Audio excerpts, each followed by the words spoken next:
2025. Excellencies, it's wonderful to have your presence with us here today. Distinguished guests, I'm really lovely to be your MC for this second day. I hope that you have been enjoying the opportunities for dialogue, for forward-thinking that this forum has offered. And today, it's all about turning ideas into investment-ready opportunities. But as always, I have a few housekeeping rules before we start. First of all, headsets are on your seats, sure you require translation, and also please, I would kindly ask you to keep your phones on silent. And it's actually my pleasure now to introduce someone absolutely fantastic, because we are going to be talking about one of the most exciting growth drivers on the continent, which is Africa's digital revolution. And to set the stage, we're very, very honored to hear from a visionary leader who has championed digital inclusion and innovation across Africa and well beyond. I know Asia, and you've really been all over the place. So please join me in welcoming Her Royal Highness Michelle Chivunga. She is CEO, founder, and digitization expert at Global Policy House. A warm welcome.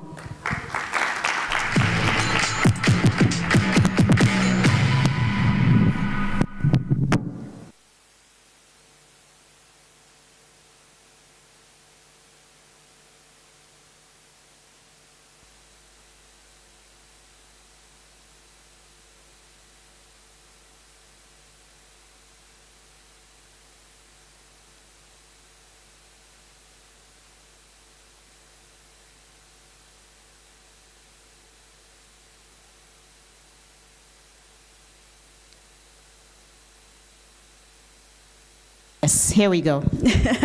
Good morning, everyone. Thank you so much. It's a real pleasure to be here. First and foremost, I would like to thank Africa Business, the Sovereign Wealth Fund of Djibouti, and of course, Your Excellency, and all the dignitaries here today, all protocols observed. It is a pleasure. I've come all the way from the UK, and it's my first time in Djibouti. And I have to say, within 24 hours, I've been totally blown away by what is going on here in Djibouti, and it's such a pleasure to be here. I am a national of the Republic of Zambia. I know we have some of our colleagues here and our fellow citizens from Zambia, so it's a real pleasure to also be here as a Pan-African to come and support the wonderful work that's going on by Mr. Slim and everybody else who's been hosting us in the last couple of days. Without wasting too much time, I have been in the digital ecosystem since about 2011. I mean, I started looking at things like cryptocurrency in 2011 when everybody else was saying, look, what is this crypto thing? This is definitely a scam. Those are the words that I often heard, right, around cryptocurrency. And as a young, excited African girl, I mean, for me, I was really interested in understanding what is this new form of money, because for me, it was always about money. And I was working in banking and finance in the UK, and there are very few people who listen to me around cryptocurrency. But so today, I'm going to just be very, very quick and give you a bit of an overview of what has actually been happening in the digital economy, and then also what the future looks like within the digital economy, right? Where are we heading? I mean, everybody has heard the buzzword digitalization, you know, and what does it actually really mean, right, for the continent of Africa? So I'm here really to talk to you a little bit about that, and also to explain where we are heading. So, we are in what I call a VUCA environment, right? When I say VUCA, it's very volatile, very uncertain, certainly very ambiguous, and a very, very complex world that we're operating in.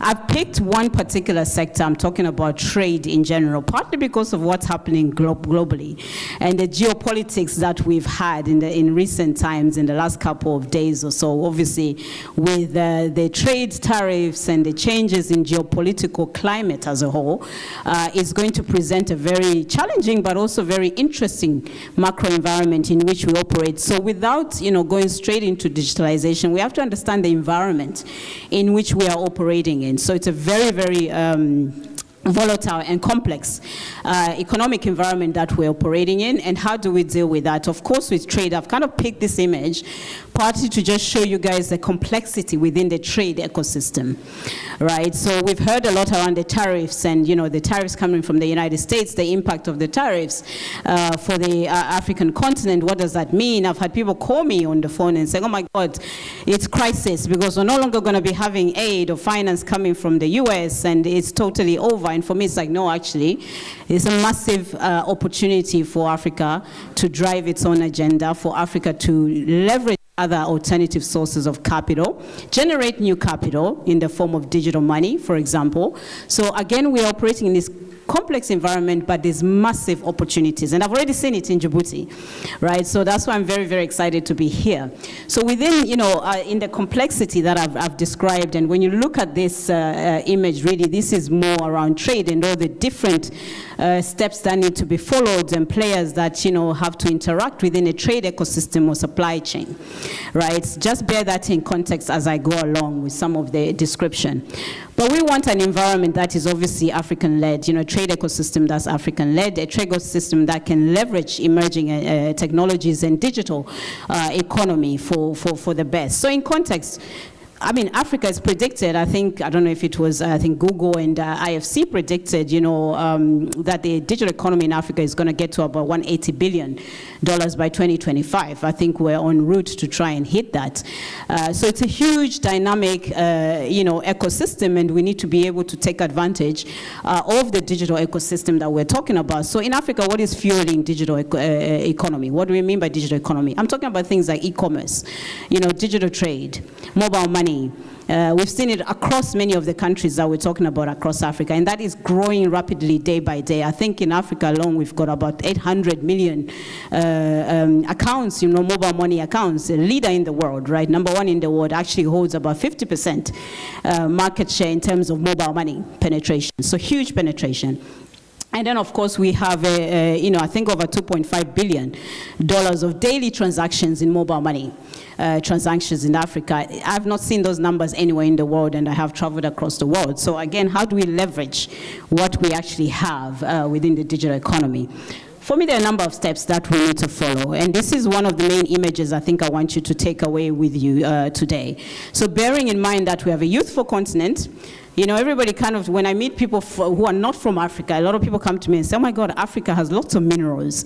How can I get hold of the diamonds and the gold and, you know, all the minerals? And I said to them, you know, we all get caught up, I think, in thinking that Africa is all about minerals.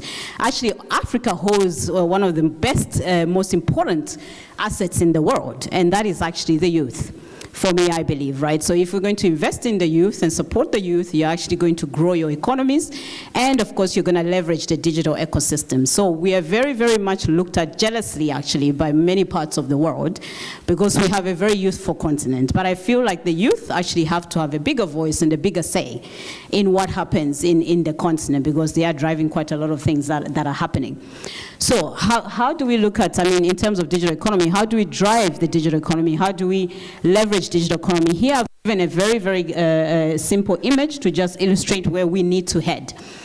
First and foremost, in digital economy, we cannot have a healthy digital economy or one single African digital ecosystem if, for example, we don't invest in digital public infrastructure. Right? Infrastructure is right at the heart of it. And when we talk about infrastructure, if you invest in infrastructure, digital public infrastructure, and you invest in data, what I call data capital. So we need to build our data capital, right? Africa, governments are here and governments hold a lot of data, but most of that data is not digitized, for example, so we cannot fully leverage it. So we need to be able to take steps to digitize data, and then we're able to utilize the data and then build the digital public infrastructure that is needed. We need a level of interoperability.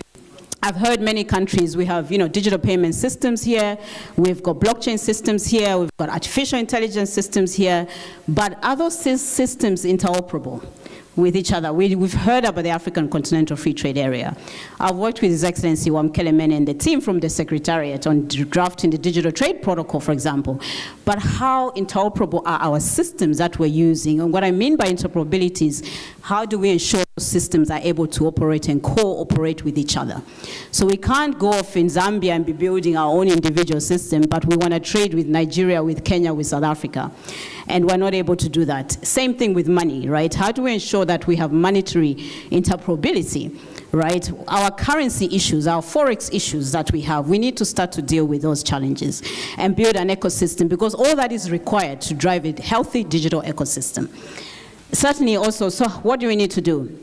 Like I said, digital infrastructure is the key for robust digital ecosystems. It's important that we co-create, we co-invest, and we reskill our people. So everybody is saying, oh, AI is going to take over my job. Oh my gosh, should I be worried? AI is taking over everything. AI. AI for me is not new. We started looking at artificial intelligence 2011, 2012. It is not new, right? But we need to be able to adapt and change and reskill our workforce, our young people, right? Because of course these technologies are going to take over certain manual tasks, for example, as you've all seen. AI is going to get to the levels where it's matching all of you. I see a lot of young people in here. Some of you are not married or have AI is going to help you identify the person you might end up with. Just letting you know, right? AI will determine your holidays. I'm sure you've seen that already on your phones and your mobiles. You get suggestions about places you're thinking about, and you're like, oh, how did this happen? How do they know I want to go to Morocco? How do they know I want to go to Zambia to see the Victoria Falls? There's a push for Zambia there. Right? So AI is powering a lot of our daily activities, but it's not just about artificial intelligence, right? The beauty is actually in the combination of the technologies. Like I put there, you've got blockchain, you've got robotics, you've got data, you've got cybersecurity. How do we harness all these technologies for growth and economic sustainability for Africa? Very, very important. So let's not get too caught up in thinking about just individual technologies. The beauty or the magic actually happens when you have a co-creation and convergence, what we call convergence of different technologies to get the outcomes that you want, whether it's economic growth, whether it's collaboration between partnerships. That's what we need to start to think about and look at. So technology is just an enabler, like I was saying, right? Technology is there to help drive transformation. And when we talk about transformation, it's not just about digital transformation. We want digital and economic transformation.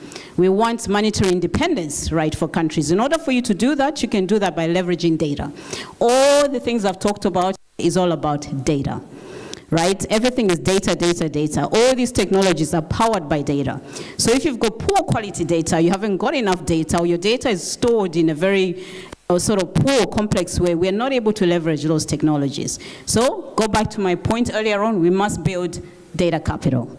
And we must use that data capital to create new opportunities.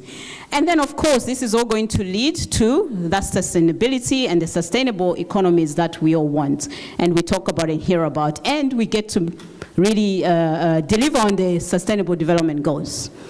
I was told yesterday, I think we've got 5 years or something to deliver the SDGs, which is not very long, right? But technology, in fact, can help you to deliver that much faster. Much quicker. So when you're leveraging AI, you're leveraging blockchain, you're leveraging cybersecurity, and you're doing it securely and safely, then you're able to achieve what is required.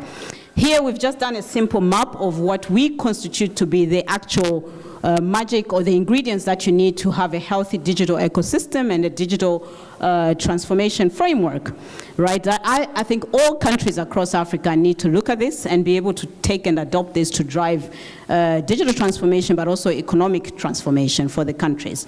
So it's very much about understanding what do we mean by digital trade, how can we enable digital trade? The AFCFTA, I'm sure you've heard about the AFCFTA, I don't need to go into details about that. And of course, how do you leverage digital assets? What I mean by digital assets is really looking at things like new forms of money, including cryptocurrency. Even the United States, right, is very much now moving away and looking at digital assets as a way of generating additional money and additional revenue. So how do we leverage technology and digital finance? Because in Africa, it's already happening. Mobile money, right, peer-to-peer lending, where we're using our mobiles to basically send each other money, right? Where we're using we don't go to banks necessarily on the continent. Sometimes we can't get access to the banks, so sometimes we don't have collateral or something to be able to access the banks. So for our economies, actually, digital assets and digital money actually works much better. But how do we leverage that? How do we grow that? How do we continue leadership in it? Because Africa also has to lead. And Africa is leading in things like mobile money and digital money, and how do we sustain that and leverage that fully, right? So when I hear about foreign direct investment and here I'm like, okay, that's kind of old school. In my world, right, is of course we need FDI to a certain level, but we, as you've heard most of you in the last few days, money is not going to be flowing left, right, and center to Africa. We're going to generate our own revenue. We have to generate our own revenue. We have to build our capital markets. Young people have to be skilled in these areas, right, to be able to deliver. Whether it's digital skills or whatever it is, we need to invest in all of that. And I think this is just a mix that will lead to digital transformation, economic transformation. But all these technologies I'm talking about, they have to be accessible. If we don't have power, we don't have electricity, we don't have access, we can't afford to buy data for our mobiles, we can't interact with the digital economy. So it's important we invest into the infrastructure, important to invest into electricity, especially in our rural areas, right, to support more women and young people to be able to engage in the digital economy. And they can compete within the digital economy.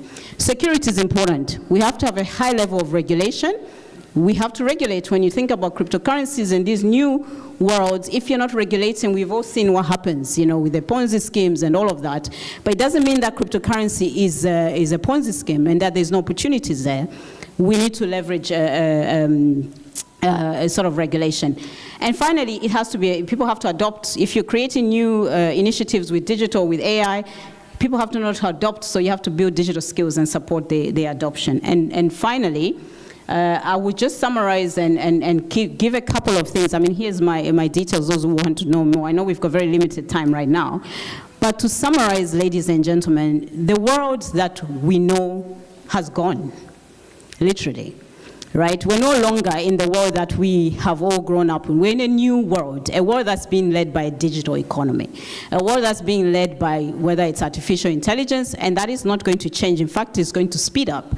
So what do we need to do to be able to be prepared? We need to be able to reskill.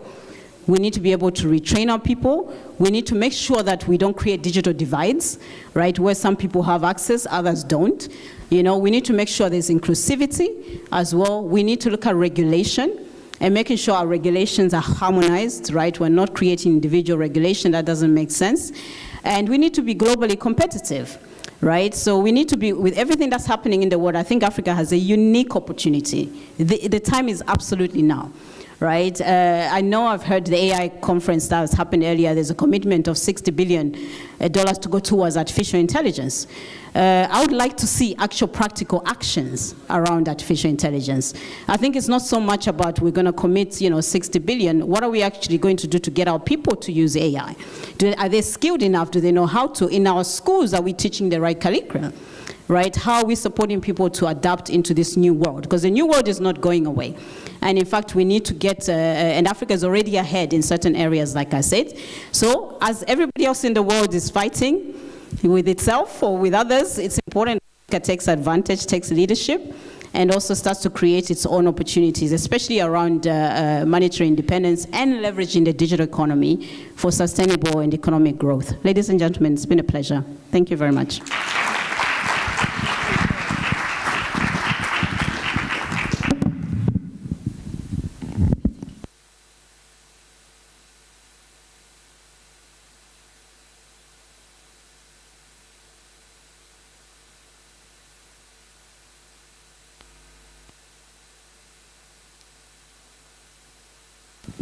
Another big round of applause for such a compelling presentation. The pleasure is all ours, Your Royal Highness. You've truly reminded us that digital transformation isn't complete without women, is it? And being so committed to digital inclusion is something that Your Excellency, you're also very committed. I've never been more proud of being an African woman today. You're paving the way to a brighter future for our next generations, and I really, really want to congratulate you for that. And I'm just hoping that our young girls get inspired as well. We want to see more women in tech. We want to see more women paving the way. I need to make my way to Zambia ASAP, by the way. And now, to unpack the trends, the gaps, and the game changers in Africa's digital transformations journey, we turn to a dynamic discussion. And leading this discussion is a seasoned strategist who understands both the economic and technological dimensions of transformation. Please, ladies and gentlemen, let's welcome our moderator, Mr. Abdou Souley Diop, Managing Partner at Forvis Mazars. Thank you very much, Anna. Merci beaucoup. It's a pleasure to be here in Djibouti and specifically to be in this room discussing this very important topic for the continent. Thank you very much, Michel, for your insight. I think we'll have the occasion to share, go a little bit deeper more during our panel where you will be part of. But to start, I will have a fireside just chat with one of the actors of digital transformation in the continent, which is Lassina Kone, the CEO of Smart Africa. Lassina, welcome for a little discussion before starting the panel.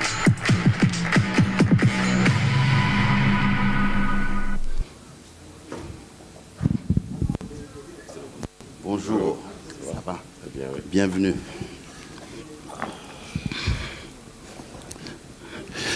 Donc, Lassina dirige Smart Africa, qui est une organisation très importante dans cette transformation digitale du continent. Souvent, j'ai tendance à lui dire en le taquinant qu'il a un conseil d'administration où il a plus de chefs d'État que l'Assemblée générale de l'Union africaine. Ça montre l'importance de ce sujet. Lassina, je voulais, pour démarrer, on parle beaucoup de transformation digitale du continent. Certains parlent de retard quelquefois. Est-ce qu'aujourd'hui, dans cette transformation du continent, nous devons rattraper un retard ou est-ce que l'Afrique devrait suivre son propre chemin? Quel est ton point de vue sur cette question et comment justement Smart Africa y contribue? Je pense qu'il y a un micro qui doit être sur le côté. Peut-être que nous devons voter. Merci beaucoup de m'avoir invité. Anglais ou bien français? Tout le monde parle l'anglais? Français. D'accord. Merci beaucoup, Abdou, de m'avoir invité. Et merci beaucoup, Madame la ministre, d'être là, et puis Dr Slim, Djibouti en général. Au fait, j'aime bien le mot que vous avez dit, est-ce qu'on est en retard, est-ce qu'on est en train de rattraper? Au fait, we have to get the score right, c'est-à-dire on doit... Score right, il y a des trucs qui se disent pas en français. L'Afrique n'est pas en retard. Vous savez pourquoi? Parce que nous, on est en train de définir la ligne, de finishing line. C'est pas la même chose. Et ma sœur Michel l'a dit, Her Majesté, elle a dit tout de suite, elle a parlé de tout ce qui est transformation. Au fait, ce qui nous trompe souvent, c'est que le contexte culturel, environnemental du marché en Afrique, c'est complètement différent de l'Occident. On peut voir ça directement de la manière dont les Africains ont utilisé le mobile money. Et jusqu'à aujourd'hui, quand vous faites une démonstration de mobile money en Allemagne, ils sont choqués parce qu'ils ne connaissent pas. Et vous allez voir les 3, 4, 5 ans à venir, c'est que la jeunesse qui est ici dans la salle pourra développer en matière de l'IA, surtout dans les use cases. Comment est-ce que nous allons utiliser l'intelligence artificielle pour régler les problèmes dans le contexte africain? Ce qui nous trompe la plupart des temps, nous pensons que nous sommes dans une course. Mais en réalité, nous ne sommes pas dans une course. Nous sommes en train de redéfinir la ligne de définition de la course en quelque sorte. Et vous voyez, par exemple, et on est obligé de faire ça. Si on ne fait pas ça, je vais vous expliquer quelque chose qui est très important que la plupart des gens ne comprennent pas. Est-ce que vous savez que depuis 1980 jusqu'en 2025, qui fait 45 ans, l'Afrique a eu un gain de population de 1,50 milliard. Aucun continent n'a eu ça sur notre planète. On ne peut pas voir les choses de la même manière. Mais au même moment, vous voyez donc, parmi les pays africains, quels sont les pays qui ont passé des réformes? Est-ce que le nombre des écoles a augmenté? Non. Est-ce que les écoles, le nombre de dispensaires a augmenté? Non. Alors comment est-ce que nous devons faire ça? Notre manière de faire les choses, à partir de ces réalités, doit être complètement différente. Et en parlant de cela, la digitalisation, nous ne devons jamais prendre la digitalisation comme un autre secteur, comme un secteur de la santé, secteur du transport, secteur de l'éducation. Non, l'éducation, au fait, la transformation numérique, it has to be first. La première des choses que nous devons faire face à l'économie, c'est la transformation numérique. Parce que vous savez quoi? Cette année seulement, il y aura 97 millions d'emplois créés par l'IA, des emplois qui n'existaient pas. Et il y a 3-4 ans de cela, on parlait de le rapport de Dell qui était sorti, qui disait que 85% des emplois de 2030 n'ont pas encore été créés. Ça veut dire que nous, tout ce qu'on faisait, c'était les 15%. Et l'IA, ce n'est pas parce que l'IA va transformer, va créer des chômages, non.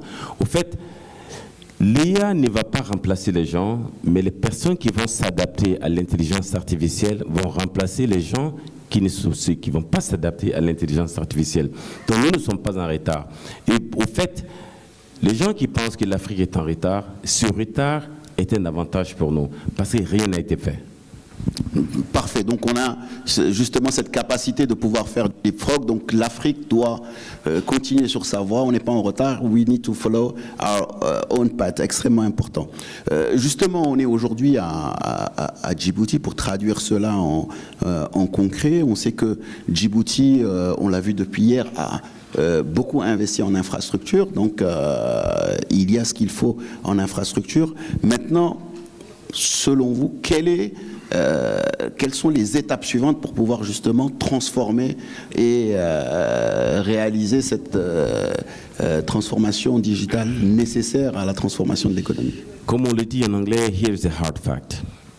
Djibouti, c'est la sécurité. Djibouti, c'est la connectivité. Mais Djibouti, d'abord, c'est une porte d'entrée à 640 millions de population. Comme ça.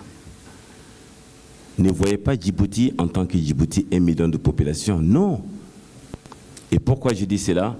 Aucun pays sur le continent africain n'a plus de 10 submarine cable landing. Vous savez, 10 en technologie, les ingénieurs, docteurs sont là. Ça veut dire qu'on a pratiquement, si c'est un câble, on a quoi, 1000% de redundancy? C'est ce que ça veut dire. Et ça n'existe dans aucun pays africain. On a les ressources naturelles. Quand je dis ressources naturelles, je parle de soleil. Je pense que Djibouti, il faut prendre des décisions, how do you call deliberate, intentionnelles. Intentionnelles. On ne peut pas faire les choses en Djibouti à la manière conventionnelle. Non. Et quand vous le faites ceci, alors vous le comparez aux autres pays, pourtant les avantages compétitifs de Djibouti, c'est très énorme. C'est-à-dire que tout ce que Djibouti a besoin aujourd'hui, c'est des réformes institutionnelles par rapport à l'ouverture du marché, l'ouverture du capital. Quand je dis l'ouverture du capital, et je veux dire pour là, c'est comme Djibouti est assis devant un highway et que Djibouti est capable de mettre un toll road. Parce que quand les gens ne voient pas Djibouti en tant que le marché, par exemple, de téléphonie qui est quoi, 52% de pénétration en broadband et que c'est 1 million de population, c'est pas ce qui est important. Les assets, les acquis de Djibouti, c'est le fait que Djibouti soit l'entrée. On a 10 câbles sous-marins, mais qu'est-ce qu'on en fait? Si vous vous rappelez, il y a 6-7 mois de cela, il y a eu coupure des câbles sous-marins au niveau de l'Afrique de l'Ouest, de l'Afrique du Sud. Mais imaginons un moment qu'on avait une connectivité qui liait Djibouti jusqu'à Nouadhibou. Mais on n'allait pas dans le noir. Mais est-ce que ça existe? Cela n'existe pas. Et vous le savez, je n'ai pas besoin de dire, avec la situation actuelle dans la région aussi, avec les challenges politiques qui se passaient, vous savez que les pays des GCC et GCC qui est dans le Golfe, ils avaient essayé de contourner peut-être Djibouti pour aller sortir vers la mer Méditerranée. Le problème, le challenge de Djibouti, ce n'est pas un challenge de Djibouti seulement, c'est un challenge de l'Afrique. Nous devons travailler avec Djibouti, pouvoir attirer un maximum d'investissements et donner les exemples de benchmarking à Djibouti pour établir Djibouti comme exactement soit Marseille de la France ou alors Singapour. Parce que c'était un don naturel. Aucun pays n'existe en Afrique. Donc, c'est ça. Moi, je dirais seulement, c'est les réformes. Et quand je dis les réformes, je comprends. Souvent, il y a des phobies, nous avons peur du contrôle. En fait, le ownership does not mean the control. C'est-à-dire, le fait que quelque chose vous appartient, ça ne veut pas dire que vous contrôlez, hein. C'est le cadre réglementaire que vous mettez en place, parce que les hommes viennent, on passe, mais les institutions restent. C'est les institutions fortes de réglementation qui pourra faire de telle sorte que Djibouti va s'en sortir rapidement. Merci beaucoup, Lassina, pour cette belle introduction. Je pense que tu as really set the scene. Je te garde avec moi parce que ça permettra de partager la discussion, surtout que tous les sujets que tu as abordés, on a des acteurs importants dans cette salle qui vont participer à ce panel et qui pourront justement partager cette introduction. Donc je vais demander à Honorable Minister Mariam Ali, Minister of Digital Economy and Innovation de Djibouti, qui nous fait l'honneur et le plaisir d'être dans la salle, de venir nous rejoindre dans ce panel de discussion. Sous vos applaudissements, s'il vous plaît. Her Royal Highness Michel Chibunga, I welcome you back. If you can come to share again your views, Madame la Ministre. Merci de nous faire l'honneur d'être là. Oups. Monsieur Yann Jaffré, associé directeur de Tactis. Yann, welcome.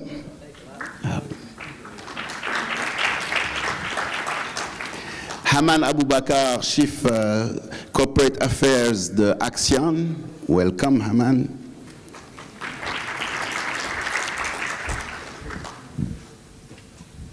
Jonas Maro, Managing Director de BCS Group. Jonas, welcome. And Prince Mukumbuka, CEO du groupe CGLM. Prince, welcome. I think I'm missing a seat.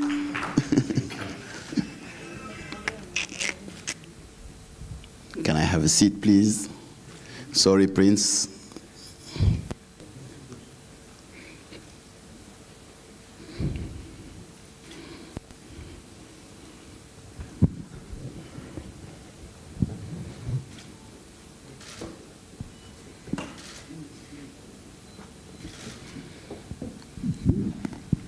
Ma première question va aller à Madame la Ministre. Vous avez, on l'a vu, beaucoup d'investissements qui ont été réalisés avec une roadmap extrêmement importante dans l'investissement. Aujourd'hui, on a un pipeline de projets de plus de 150 millions de dollars, c'est extrêmement important. Comment tout ça va apporter du financement dans le secteur? Où est-ce que vous allez trouver les moyens et qu'est-ce que ça va apporter dans le secteur aujourd'hui?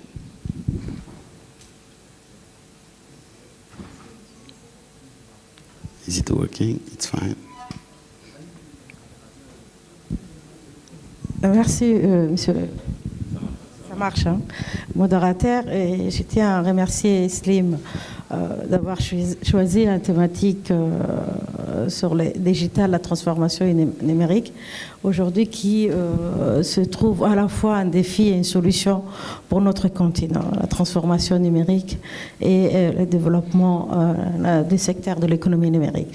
Djibouti, vraiment, je tiens à remercier mon ami qui a presque tout dit sur l'avantage comparatif de Djibouti, l'engagement de Djibouti par rapport aux différents investissements que nous avons réalisés. Et Djibouti, après des infrastructures et des câbles. Et il fallait créer une valeur ajoutée autour de ces câbles. On a, je disais tout à l'heure, on espère, Djibouti, départ sa vocation, elle a essentiellement travaillé sur le secteur tertiaire. Nous avions déjà l'expertise pour le développement des secteurs tertiaires et c'était beaucoup plus facile pour nous, en passant par les services et profiter un peu de ces positionnements stratégiques qui est un avantage naturel et investir dans des infrastructures. Mais aujourd'hui, on a en face de nous un capital humain. Nous avons un taux de chômage qui est assez élevé et la création de ces ministères par son Excellence le Président de la République, c'est plus la création de la valeur, création d'emplois et ma voisine qui avait fait une présentation, aujourd'hui, les opportunités qu'on peut tirer en termes de création d'emplois, développement du secteur, nous a poussé, nous, à la création de ministère, à avoir d'abord une vision. Quels sont nos avantages, les opportunités, les contraintes. Et à partir de là, nous avons construit cette vision Djibouti Smart Nation et défini une enveloppe. Les 850 millions, c'était une annonce, les gens ne comprenaient pas, presque $1 milliard, mais ce n'est pas un investissement que l'État va porter, c'est plus une définition, une estimation de nos besoins pour arriver à avoir cette vision Smart Nation, un hub numérique et réussir à multiplier par 10. Aujourd'hui, on a une valeur ajoutée du secteur de la TIC qui est à 40 milliards, arriver à 10, à 100 milliards, presque à 400 milliards, parce qu'il y a cette opportunité et ces avantages comparatifs. Aujourd'hui, en voyant des entreprises arriver, être tout à l'heure expliquer, ça vous montre que ce n'est pas l'État qui va investir. En étant du ministère ancien département de finances, je sais les difficultés que nous avons par rapport à l'endettement et sur les 850 milliards, 70% vont être portés par le secteur privé. 70% de différents modes de financement du secteur privé. Il y a le PPP, il y a le développement du secteur privé, peut-être attirer une entreprise. Nous avons même estimé les data centers, combien coûterait à Djibouti, comme on veut être Smart Africa avec le titre que nous avons réalisé ensemble. Djibouti a un avantage comparatif par rapport aux 39 pays membres des Smart et on a défini comme un avantage, une compétitivité dans ce secteur. Et nous avons dans les 850 millions ces data centers. Nous avons des centres de formation et des entreprises du secteur du numérique et de la cybersécurité, le blockchain. Nous avons réalisé aussi une étude, on a un avantage comparatif par rapport au secteur financier. Je vis que dans les différents panels, il y a une thématique sur le secteur financier. On est entouré de pays qui ont des modèles un peu fermés par rapport au secteur financier. Djibouti a toujours servi d'une plateforme financière. Et cet avantage nous donne à avoir une harmonisation avec nos voisins. Aujourd'hui, les banques, la place, disposent des épargnes de nos voisins. Comment on pourrait échanger à travers des plateformes et de moyens de paiement en ligne. Et cette étude aujourd'hui est disponible. Nous avons commencé, il y a les cash circulent en Afrique. Même dans certains pays, ils ont utilisé pour les transactions les mobile money, mais on a une vision des euros cash. Avec ces 70% des masses monétaires en monnaie fiduciaire, si d'ici 3 ans on peut transformer avec cette jeunesse à 70% des jeunes qui vont vouloir utiliser la plateforme de paiement et les gouvernements se préparent dans ce sens. Et les 850 millions, on va dire peut-être 15 millions, mais pas plus. Les restes, on fera en sorte que nos investisseurs et organiser souvent ce type de réunions pour attirer les investisseurs, les intéresser pour développer. Nous avons aussi la connectivité au niveau local et domestique. Aujourd'hui, Djibouti Télécom l'est fait par défaut, mais on pourrait avoir une entreprise privée qui pourrait connecter la ville de Djibouti. Merci beaucoup, Madame la Ministre, pour cette clarification et qui nous montre que there is a plan, il y a quelque chose de très clair pour lever les financements et surtout impliquer aussi le secteur privé. Ça me permet justement de me retourner vers Prince, CEO du groupe CGLM. Vous avez une présence internationale et vous avez décidé pour votre premier développement sur le continent africain de choisir Djibouti. Si vous pouvez nous dire justement, en emboîtant le pas de Madame la Ministre, qu'est-ce qui vous a motivé pour justement démarrer par Djibouti? Déjà, j'aimerais commencer par... Ça marche, on m'entend? J'aimerais commencer par remercier effectivement l'initiative de cette organisation sur le thème du digital, ainsi que les pouvoirs publics, les acteurs du privé, ainsi que du secteur public qui ont permis à ce que cet événement puisse avoir lieu. C'est une initiative vraiment unique en Afrique et qui permet de mettre en lumière Djibouti. Donc merci encore de nous avoir permis de venir et d'assister à cet événement que je trouve vraiment très réussi. Effectivement, le groupe CGLM dont je suis le CEO a fait le choix de venir s'installer en Afrique et particulièrement à Djibouti parce qu'aujourd'hui nous sommes déjà présents en France avec une présence très forte en Europe en général, mais également en Amérique, aux États-Unis, où nous avons un certain nombre de grands clients avec lesquels nous travaillons. Et pour nous, il était tout naturel de venir nous installer en Afrique et Djibouti nous semblait être la bonne place pour pouvoir démarrer notre implantation.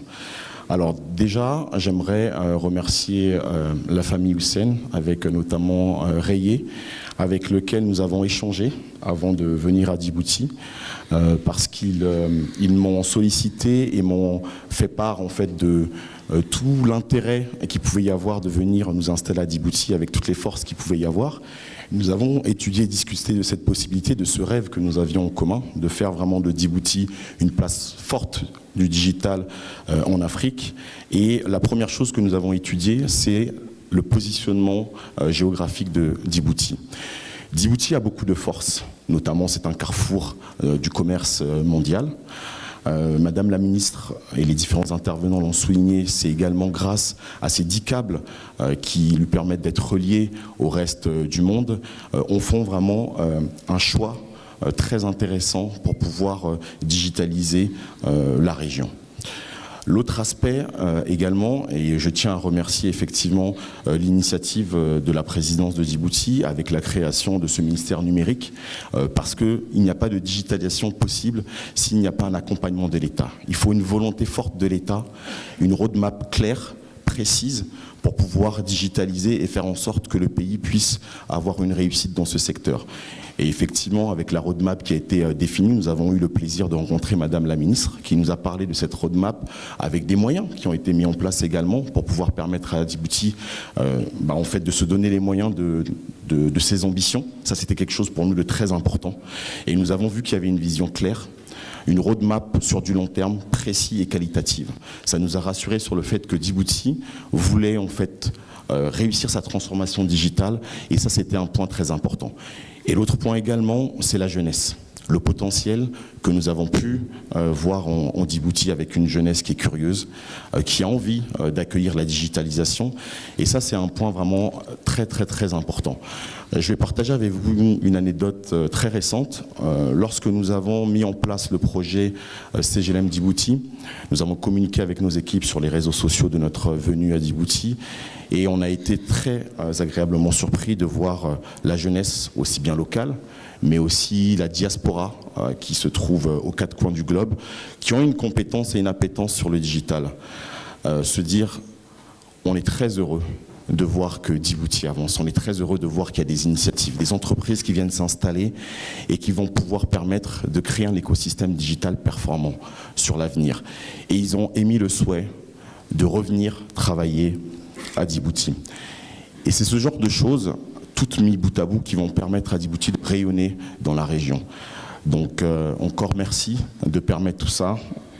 Le gouvernement, Madame la Ministre, tous ces éléments vont faire en sorte que des entreprises comme la nôtre puissent venir s'installer à Djibouti et faire rayonner. Nous avons un rêve commun, je pense tous ici, que ce soit les pouvoirs publics, que ce soit les différentes entreprises présentes et à venir dans les mois, c'est de rêver grand. Faisons en sorte que Djibouti soit la prochaine Silicon Valley de l'Afrique et que nous puissions rayonner très très fort. Merci beaucoup, Prince. En tout cas, comme vous dites, l'infrastructure, la vision et aussi le capital humain, et surtout ce qui est intéressant, c'est que vous êtes sur le terrain, donc vous montrez qu'effectivement ça marche et que ça attire des acteurs et des investisseurs. Je vais me tourner vers Yann Jaffré, associé directeur de Tactis. Tout à l'heure, Lassina dans le side chat parlait beaucoup de références à Marseille et Singapour. Justement, quelles sont les leçons que Djibouti peut tirer des situations de Marseille et de Singapour et pour devenir justement définitivement ce hub technologique régional? Alors, déjà merci de m'inviter sur scène. Je pense que Djibouti, on a parlé du nombre de câbles, est tout à fait dans la même ligue que Marseille et Singapour, hein. Marseille, au moment où on se parle, il doit y avoir 16 câbles qui arrivent. Ici, on est à 10. Singapour, c'est une autre dimension, c'est 26 câbles. Mais ça veut dire qu'on n'est pas... Djibouti est déjà dans une dynamique qui est comparable aux autres. Alors, et il y a, donc c'est pas d'ailleurs anecdotique que la route qui va de Marseille à Singapour passe par Djibouti, passe aussi par le Caire, puisqu'il faut traverser la Méditerranée. Donc je dirais que Djibouti est très bien positionné et peut bénéficier effectivement du trafic qui vient de Marseille, de Singapour pour rentrer sur le continent africain. Parce que Marseille, alors c'est la deuxième ville en France, je pense, en termes de population. Elle est aussi, ce qui est important, c'est son hinterland. Donc le hinterland de Marseille, c'est Lyon, Paris, Francfort. Hein, c'est une porte d'entrée. Quand vous voulez aller de Singapour à Francfort, vous passez principalement par Marseille. Donc je pense que c'est cette logique-là, c'est la route. Les routes anciennes, peut-être les routes des caravanes qui maintenant permettent de s'appuyer et de bénéficier d'un effet d'échelle. Voilà. Et puis après, l'autre point, je pense, qui est important, c'est pour ça qu'on est là tous aussi, c'est le mot peut-être promotion. Alors la promotion, il faut y avoir la promotion. Qu'on est tous en train de faire un peu sur scène, mais la promotion, c'est aussi de l'immobilier. Donc le câble, quand il arrive, il faut qu'il y ait des droits pour qu'il arrive. Donc première chose.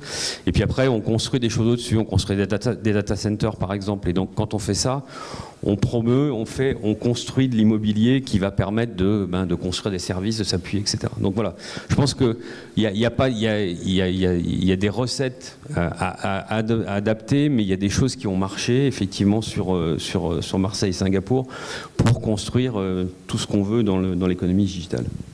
Merci beaucoup pour cet éclairage et justement ce rapport à Marseille et Singapour qui sont très clairement des sources de benchmark intéressants. Je vais me retourner vers deux acteurs qui ont beaucoup investi dans l'infrastructure ces derniers temps et qui sont en train d'investir. D'abord, Aboubacar, donc Action Group, vous venez de lever 160 millions de la BAD pour l'investissement justement dans le développement des réseaux 4G et 5G. Comment aujourd'hui justement la modernisation de l'infrastructure vont augmenter la capacité d'accès aux services critiques, l'éducation, etc. sur vos marchés? Merci beaucoup.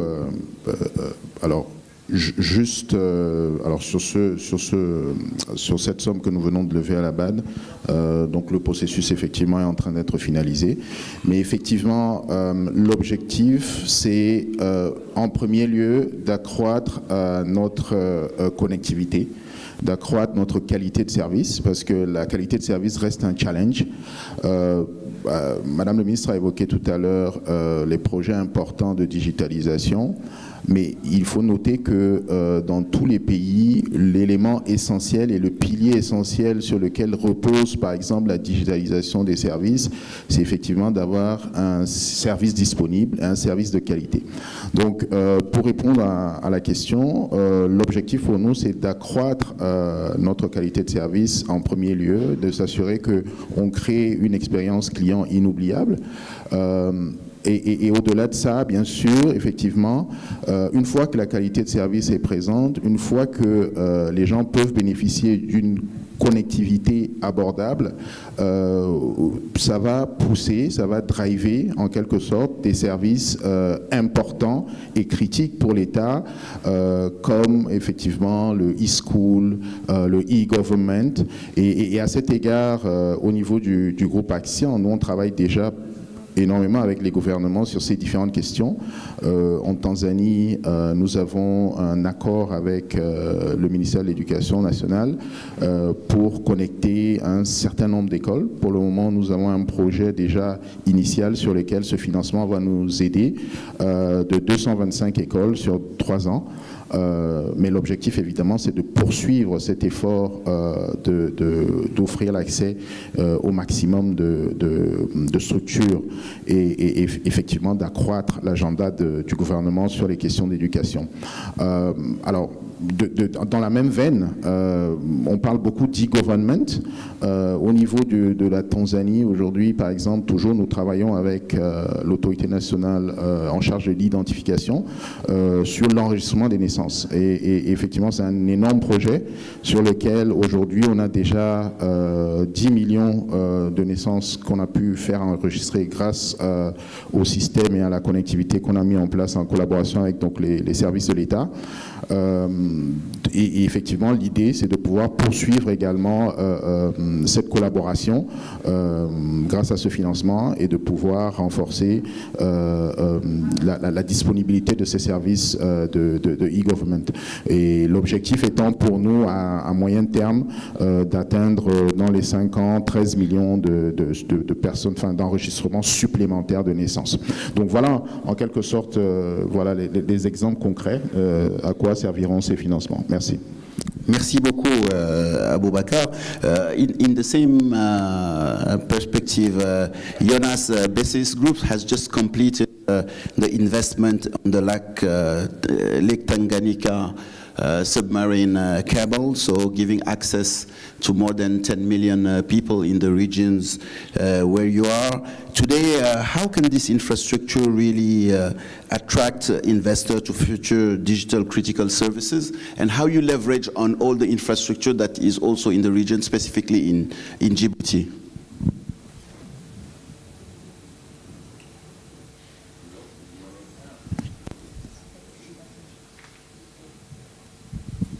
Hello, good morning, everyone. Thank you very much for the question. BCS Group is a East and Central and Southern Africa fiber player. So we provide fiber services to mobile operators and ISPs. We just finished laying a submarine cable inside Lake Tanganyika at depths of about 1,300 meters, which was about 5 times the world record. Previously, the inland deepest submarine installation is about 250 meters inside Lake Ontario. So we are bringing the connectivity to all of the eastern DRC, basically the areas where the war is very active at the moment, and I think the fact that the cable and the services are not really affected by the insecurity kind of speaks to the deployment methodology. It can be raging outside, but the connectivity is very, very important, especially when you have unrest. And usually with fiber services, it would get cut. But when your cable is lying very deep underwater, then kind of nothing happens to it. So that's what we do. We crisscross we started laying submarine cable inside Lake Tanganyika in order to overcome the challenges of connectivity in the Congo. So we realize the roads are not there, the areas are quiet and secure, so we are basically currently crisscrossing from east to west side and the southern side of Congo via the railroads and the waterways. So we are basically the road builders, and once the road is built, we hope that the education, the finance, and the other digital services you speak of, which would be more like the cars, would be riding on it. And did you leverage on all the infrastructure that is in Djibouti? Is there some complementarity?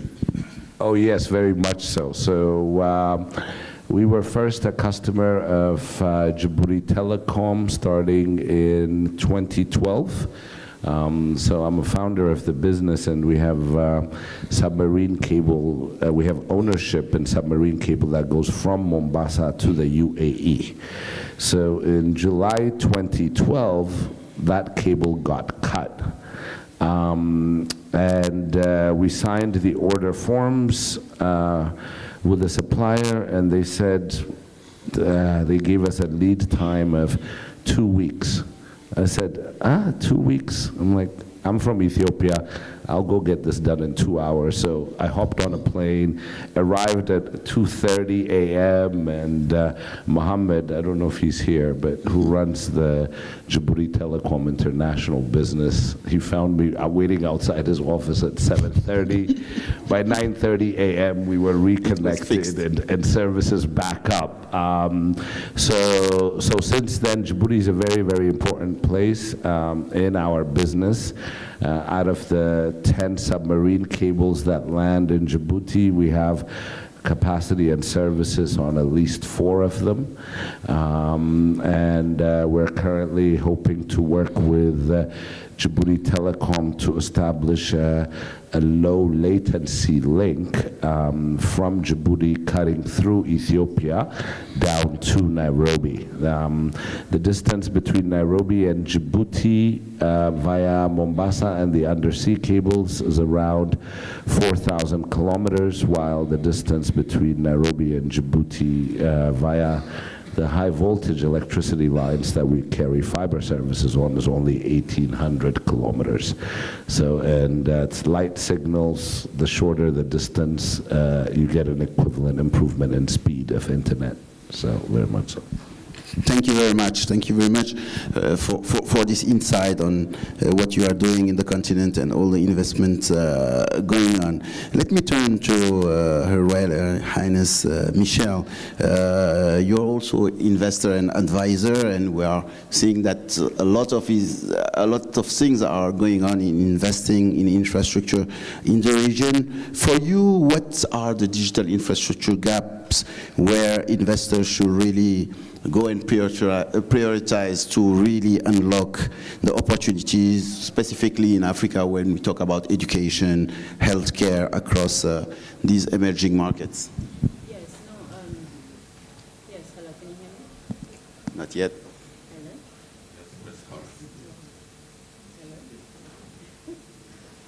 Hello? Is it fine? No. It's working, it's working. Hello, yeah, this one is fine.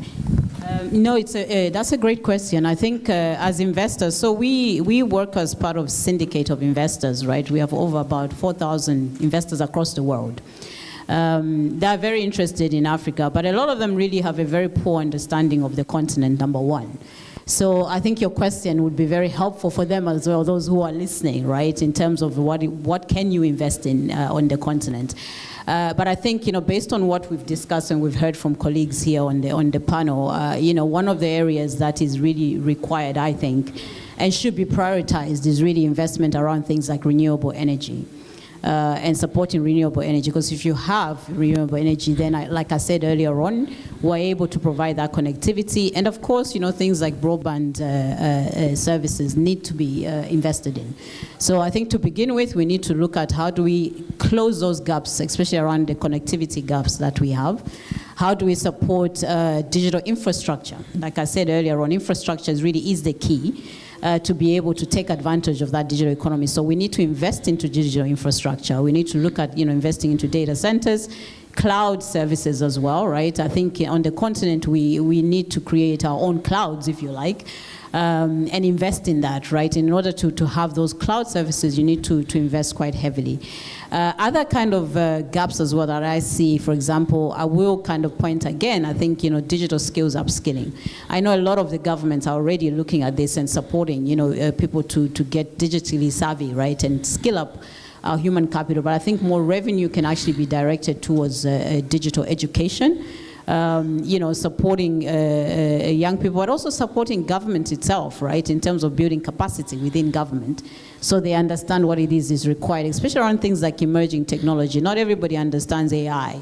Not everybody understands blockchain or smart contract, right? So we need to build capacity and investment around that. I also want to emphasize around things like, if you look at investing into, I mentioned data centers earlier on, but also just basic things like digitizing data. I mentioned it earlier on, right? So in order for us to build those AI models, we are developers, right? So for us to build AI models, we need data, and that data has to be digitized. Now, most of our countries, across Africa, we have a lot of data. Government has a lot of data, but we need to get that data in a form that we can actually use it and digitize and then help to make the changes that we need to make.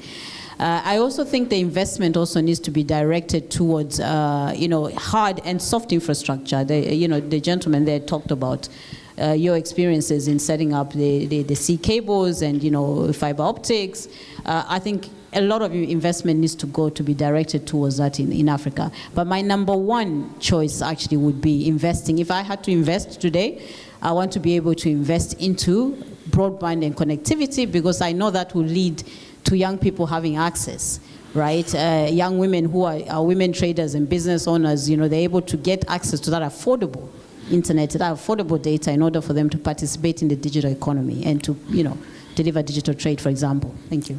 Thank you very much. We are talking a lot about investment, and since yesterday, many questioned foreign investments, local versus local investment. So, Lassina, you have a real helicopter view, because you are sitting in an organization which is really looking after the evolution of innovation and digital across the continent. We are seeing many investors coming in, but when it comes to African private sector, is African private sector doing, we know Action is doing things, but Segelem is more coming from abroad, even though you're African, but it's a neighbor company. Is African private sector doing enough when it comes to investment in technology and innovation? Thank you very much, Abdul. Yes, the private sector, African private sector, they're doing a lot. But they say sometimes the failure is not really a failure. The failure is when your best shot is not good enough. Ça veut dire quoi? First of all, we need to build a trust between our governments and our private sector. With the current geopolitical situations, when the frontier model, when the US president is talking about a frontier model, I can cite him, he's behind his private sector, OpenAI and so on. When France is talking about AI, they're behind Mistral. When China is talking about AI, they talk behind the private sector, DeepSeek and Alibaba. Who are we behind? And I think I said it yesterday here. The private sector is doing a lot, but you need to recognize something, that private sector need to work with the government, particularly the government need to work a lot and give up a lot in terms of taxation policy. Let me tell you why I'm talking about this today. Investors like Actions, MTN, Airtel, not only they're being hit by inflation in different countries, but they're borrowing money in foreign currency. They have to repay it in local currency. And with the fluctuations of those currency, they're taking a lot of hit. At the same time, when you look at the cost of the data in Africa, the minimum cost per gigabyte, the lowest country is Malawi, 38 cents per gigabyte. The highest one is Zimbabwe, is $43 per gigabyte. And the United Nations is calling that the cost of the internet should not be more than 2% of the average revenue per capita per month. Where is this coming from? It means if we are costing, if we're charging a lot of taxes on those data connectivity and data access, what is happening? It means that we are missing the window, because per GSMA, there is close to 50% usage gap. It means people like Axion, all these telecom, they're investing a lot of money in deployment and deploying connectivity, but people are not using it. Today, we only have a coverage gap of 15% and close to 45 to 50% of usage gap. It means that we are only left with the 46% of the African population who are connected. But Smart Africa will engage with the G6, which are the operators in Africa, with the UNECA, United Nations Economic Commission for Africa, to work on to analyze the report. That report came out last March, which is optimizing revenue. Here, I'm really advocating for our private sector here, for one thing. Let the government not look at the tax side, they have to look at the revenue side. If you bring optimal taxation, taxonomy into the area of our ecosystem, what you're really technically doing, what you think you may be missing in the tax, you're collecting on the other side in terms of the broadband penetration and proliferation. I think I have my minister here is coming from the finance. But most of the time, the problem with us in Africa, we government, we need money and we need it now. That's the difference between African country dealing with the private sector and the United Arab Emirates. In the United Arab Emirates, the spectrum is free. The spectrum is given free to the operator with an obligation of 95% coverage connectivity. So whatever they're missing in the cost of the spectrum, they're getting it back. So if we come up with the mechanism to ensure or to make sure to our government that you're not really losing a revenue, so you're not looking at the taxation in terms of taxation, you're looking at it in terms of revenue that you will be collecting at the end of the day, it will give a big relief to our private sector. Because you know why? If private sector Africa, they don't grow, we are not going to make it. The economy is grown by the private sector. Thank you. Thank you very much, Lassina, for this insight. We'll have some closing remarks on the public policies to come on that and the public-private partnership. So je vais me retourner à nouveau chez Madame la Ministre. Madame la Ministre, vous travaillez beaucoup avec les différents ministères du gouvernement pour la digitalisation, ainsi que la Banque centrale pour tout ce qui est mobile money, etc. Comment aujourd'hui vous arrivez à mettre l'innovation et la digitalisation au cœur des politiques publiques et en particulier de la vision 2035 ? Merci. Je vais peut-être commencer par la digitalisation. Les e-gov, au départ, fin 2010, c'était un des programmes du président. Il y a longtemps, hein, ce n'est pas quelque chose que nous, on a commencé. Et on n'était peut-être pas prêts en ce moment, fin 90, 2000, et nous avons engagé des actions, l'informatisation. Nous avons commencé par le ministère du Budget, le ministère de l'économie, dans l'administration, et l'État a fait un geste en supprimant la taxe, parce qu'il y a 20 ans, 25 ans, pour avoir un ordinateur, c'était quelque chose comme $3 000, $2 500. Une des actions phares pour encourager l'informatisation, tout commence par l'accès à ces équipements. Nous avons mis la taxe passé de la taxe de 33 à 8%. Et comme on a un marché, on n'est pas loin des grands marchés comme la Chine, Dubaï, c'était plus facile à Djibouti d'importer et avoir un écosystème et un marché.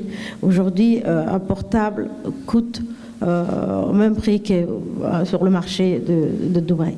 Juste pour vous dire que l'accès à l'équipement était une des priorités au niveau national. Et l'administration a commencé déjà par disposer, moi je me rappelle quand j'ai commencé le travail, un ordinateur il coûtait 800 000 et on avait un seul PC avec autour de 5 cadres. On n'était pas tellement très engagé aussi à l'utilisation de l'informatique. En 20 ans, on avait connu une révolution déjà par avoir un portable et un fixe dans l'administration.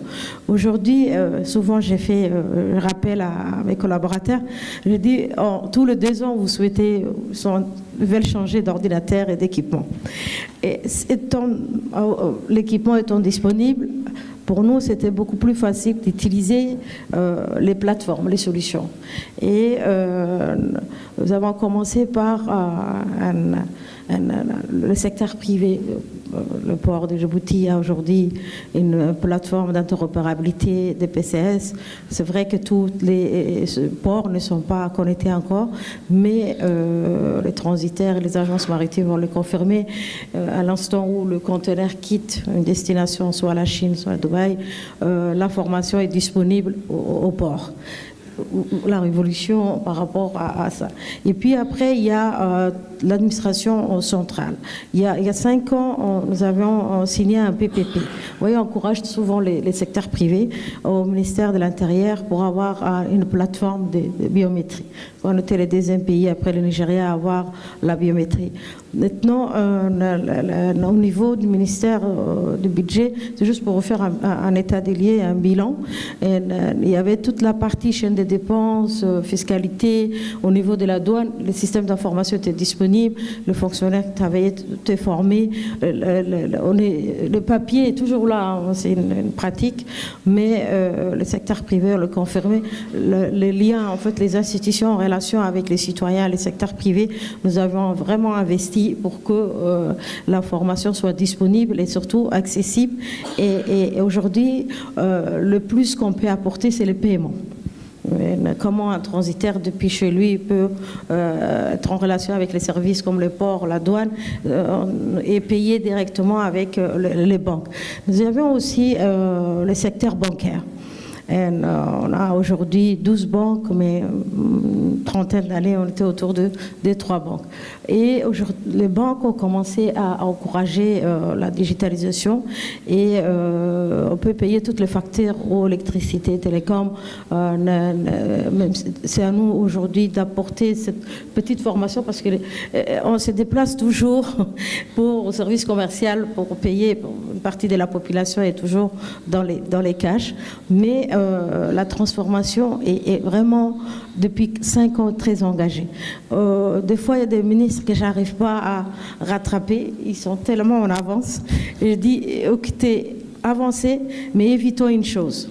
Et j'interpelle mon ami la SINA, dire qu'il faut vraiment conseiller. On a des secteurs privés qui viennent avec des solutions qui sont souvent fermées.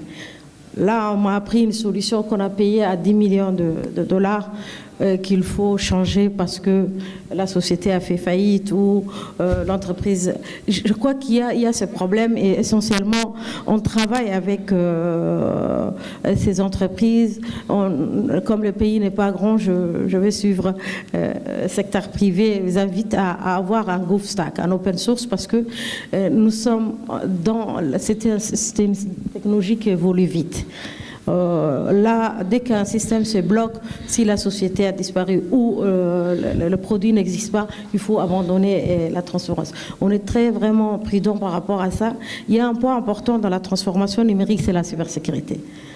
Et il faut peut-être, si l'administration, il y a des secteurs sensibles comme le ministère de la Justice, le ministère de l'Intérieur, il faut vraiment former ces cadres qui sont...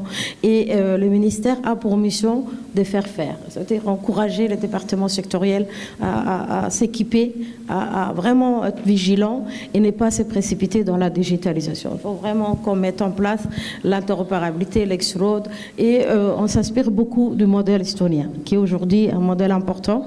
Et nous avons aussi des relations bilatérales avec la Suisse pour la biométrie. On essaie de voir un peu comment ils ont fait.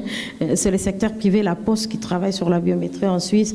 On a aussi un modèle comme l'Arabie Saoudite qui, dans l'index des IGOU, ils sont 4e, hein, ils sont avant même beaucoup de pays européens. La France est au niveau 50, la Suisse. Et Djibouti essaie de voir, surtout nous sensibilisons les départements sectoriels, on voit venir beaucoup d'entreprises. L'éducation, par exemple, a digitalisé plus de 2000 écoles avec un secteur privé en contrat privé. Nous, on vient après, même si la digitalisation nous a précédé ou le département a commencé à faire ce travail, on vient à la suite, on demande comment ça se passe, est-ce que le système est ouvert, est-ce qu'il y a une surveillance. On a la chance d'avoir il y a quelques mois, et j'espère que tu vas visiter parce que la dernière fois que tu es venu était en cours de finalisation. Aujourd'hui, on a une grande société des tiers 3, un data center des tiers 3 pour l'hébergement. Et d'ici quelques semaines, nous avons signé un contrat d'hébergement de tous nos données au niveau comme un cloud souverain national. Et essentiellement, pendant 3 ans, on évite de créer des entreprises publiques dans le secteur du numérique. J'encourage plutôt le secteur privé dans la transformation, le paiement numérique et la cybersécurité. Merci beaucoup, Madame la Ministre. Vous avez interpellé, oui, ça peut s'applaudir, hein, vous avez interpellé effectivement le secteur privé, open source, interopérabilité, aussi cybersécurité. Ça me permet aussi de donner la balle à des acteurs du secteur privé. 1 minute chacun, Prince et Yann. Madame la Ministre vous a interpellé sur comment le secteur privé doit s'ouvrir justement pour permettre l'interopérabilité, que ce soit open source, pour s'assurer qu'il y a de la cybersécurité. À votre tour, je vous donne l'occasion de me dire quelles sont les actions que les acteurs publics doivent mettre en place, quelles sont les politiques publiques qui doivent être mises en place pour faciliter justement la digitalisation et l'innovation. En 1 minute chacun, si vous pouvez donner votre point de vue. Ok, merci. Je vais essayer d'être bref sur ce sujet. Effectivement, pour que le secteur privé puisse être performant et mettre en place des actions concrètes, innovantes et stables dans la durée, nous avons besoin effectivement d'un accompagnement. Dans un premier temps, d'infrastructures. Parce que sans une infrastructure stable, performante, mais aussi un cloud local, ce qui est en train d'être mis en place aujourd'hui sur Djibouti, et aussi la cybersécurité, qui est un élément vraiment très important de la digitalisation dans lequel il faut investir massivement. Alors bien sûr, le secteur privé a un rôle à jouer dans ces investissements, mais sans le concours de l'État, effectivement, il n'y a pas de digitalisation possible. Ça reste un rêve. Et puis aussi, un cadre, j'ai envie de dire, juridique. Il faut mettre en place un cadre juridique fort, avec une roadmap bien précise, un encadrement qui permettra de mettre en confiance le secteur privé et permettra effectivement des investissements aussi bien local qu'international. Et enfin, le dernier point, c'est la formation, l'éducation, qui sont les piliers de la digitalisation. Parce que sans une inclusion digitale forte à Djibouti, il n'y aura pas de digitalisation possible. Donc c'est pour ça qu'en travaillant de concert avec les pouvoirs publics et le secteur privé, nous pouvons arriver à faire de très bonnes choses. Je terminerai avec un dernier point qui est très important sur la formation, avec aujourd'hui l'émergence d'écoles, avec notamment l'école 42 qui arrive prochainement sur Djibouti, que nous suivons. Avec lequel nous allons travailler dans les mois et les années à venir. C'est vraiment un élément clé et essentiel de la transformation digitale de Djibouti. Merci. Moi, je rajoute juste un point. Effectivement, ce qui est important, c'est les règles. Donc les règles, c'est l'État qui les définit. Pourquoi ? Parce que quand les gens viennent investir dans un nouveau pays ou sur des infrastructures, on parle d'investissement de long terme. Donc ils ont besoin d'avoir une visibilité la plus longue possible, de la stabilité, pour pouvoir prendre ces décisions d'investissement. Donc je pense que c'est ça qui est effectivement important. Donc les cadres juridiques, le cadre réglementaire défini, stable, c'est une condition de succès importante, pour pas dire vitale. Le deuxième point, c'est effectivement tout ce qui est un peu de commande publique, parce que aussi la commande publique peut activer des choses. Alors, on a bien compris que le succès du digital, c'est drivé par le privé, mais l'État peut jouer un rôle d'accélérateur sur certains projets. en espérant que ça ne soit pas dans les conditions que j'ai entendues où quelqu'un a vendu quelque chose et est parti avec l'argent à un autre endroit. Donc ça, c'est ce point important de stimuler aussi certaines applications pour créer du revenu auprès de sociétés qui souhaitent contribuer à l'économie numérique, soit des sociétés établies ou des startups. Voilà. Je pense que c'est ça les deux points importants. Merci beaucoup. In the same continuity of idea, Jonas, if you have your views on how public-private partnership can also play an important role in modernizing Africa's telecom networks and also giving economic competitiveness, if you have a view on that in 1 minute to conclude.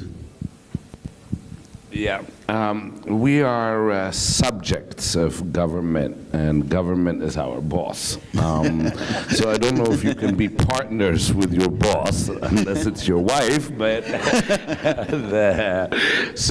but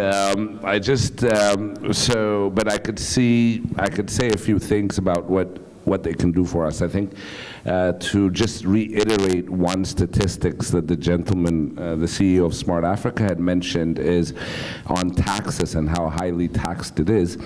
Until a couple of years ago, the government of the Congo made more revenue from the telecom sector than all of the mining sector in the Congo combined. It is absolutely shocking. Just on the note on the high costs of Zimbabwe, that was definitely true until about a year ago on the high cost of Zimbabwe, but we have we have deployed 1,500 kilometers along the railroads in Zimbabwe, and we dropped the data cost from $35 per MB on the wholesale side down to $2 per MB. So at least for the homes and businesses, it's changing. In terms of what our bosses can do for us, yes, I don't know if they are bosses or you are bosses, because if you say that telecom sector is giving most of the revenue to the government of Congo, but at the end of the day, the boss is who pays. No, they just come and take it. you don't have a choice. So you don't really have a choice. So. In terms of what they can do for us, I think there's a few things specifically in our sector. One is the division between ownership and provisioning of service in the regulatory framework. So in a lot of countries, you have to be licensed to own, not just providing service. That puts a lot of bottlenecks in terms of funding from commercial banks and so forth, because when you go to the bank and they say, what assets do you have? And to give us a security, you give that, and sometimes they catch on to the fact that they don't actually have a license to own the asset you are pledging, and hence making the funding a bit more difficult. I think the other question is around frequency. Frequency is really, really a very, very important national asset. But unlike land, it is multiplexed or given out on a time basis. So I think having a regulatory framework that allows for dynamic frequency sharing among operators will really, really help reduce the cost of telco capex and really help increase access. Thank you. So just 2 points. Thank you, Jonas. La dernière minute, c'est pour vous, Monsieur Aman Aboubakar. Vous êtes en charge des corporate affairs, donc vous avez cette relation avec les gouvernements. Donc, qu'est-ce que aujourd'hui vous pensez que les gouvernements doivent faire ou peuvent faire pour justement améliorer la compétitivité dans le secteur télécom et de l'innovation? Oui, merci. Je pense que définitivement aujourd'hui le rôle des gouvernements est crucial. Il est important qu'on ait en place un cadre réglementaire qui soit qui vraiment apporte des incentives aux investissements. Il faut définir des règles claires pour des éléments essentiels comme le partage des infrastructures, véritablement mettre en place un cadre qui attire les investissements. On a parlé hier des questions de partenariat public-privé. Nous, on croit beaucoup chez Axia en ce modèle et nous pensons qu'un partenariat public-privé bien bien définie, avec des règles claires, des objectifs précis. Un rôle de gouvernement, de superviseur, de régulateur peut effectivement générer ou attirer des investissements significatifs. Aujourd'hui, on croit également à l'importance d'avoir un écosystème interconnecté. Nous travaillons beaucoup avec des fournisseurs de plateformes de services à valeur ajoutée. Nous travaillons avec des fintechs. Nous travaillons avec un grand nombre d'acteurs qui sont aujourd'hui véritablement des enablers, des gens qui facilitent la vie économique. Et nous pensons que véritablement la réflexion doit être axée vers ça. Comment est-ce qu'on facilite justement ce cadre de collaboration pour pouvoir faire en sorte que les investisseurs trouvent leur compte véritablement dans cet écosystème. Voilà, merci. Merci. So as we see during this panel, digital transformation and innovation in Africa is about 6 main points. The vision, which is very important, infrastructure building, we see it in this country, Djibouti, how infrastructure is key, about human capital. All the actors also said we need also this human capital, but it's also about the policies you put in place as enabler.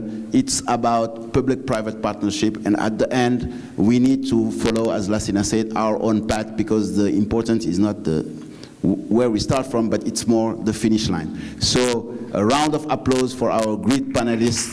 Thank you very much, all of you. I hope that it has been a fruitful discussion. No time for questions, so perhaps it will be during the pause. So just a final photo of the panel, and thank you very much again.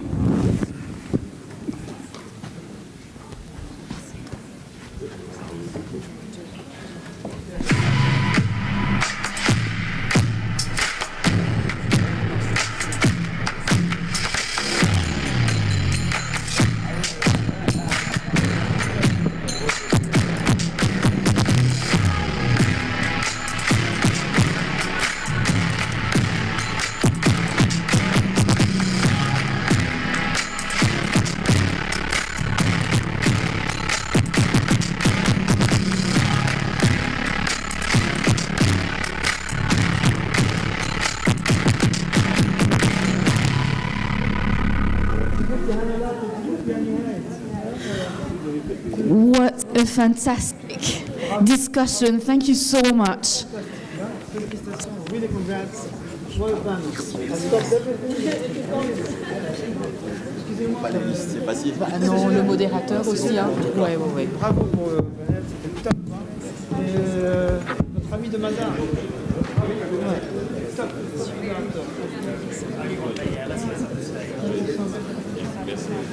Thank you. Honnêtement, je t'ai envoyé des messages déjà. Ah ouais. Non, Well done, guys. That was so good. It was wonderful. Like, I think nobody would do it. Thank you.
Procéder à la suite du programme.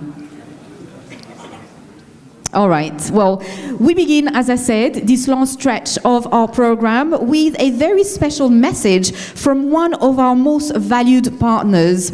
Although he couldn't be here with us in person, we are very honored to hear from Dr. Sidi Ould Ta, President of the Arab Bank for Economic Development in Africa and a proud gold sponsor of this year's forum. Let's hear what he has to say. Bonjour.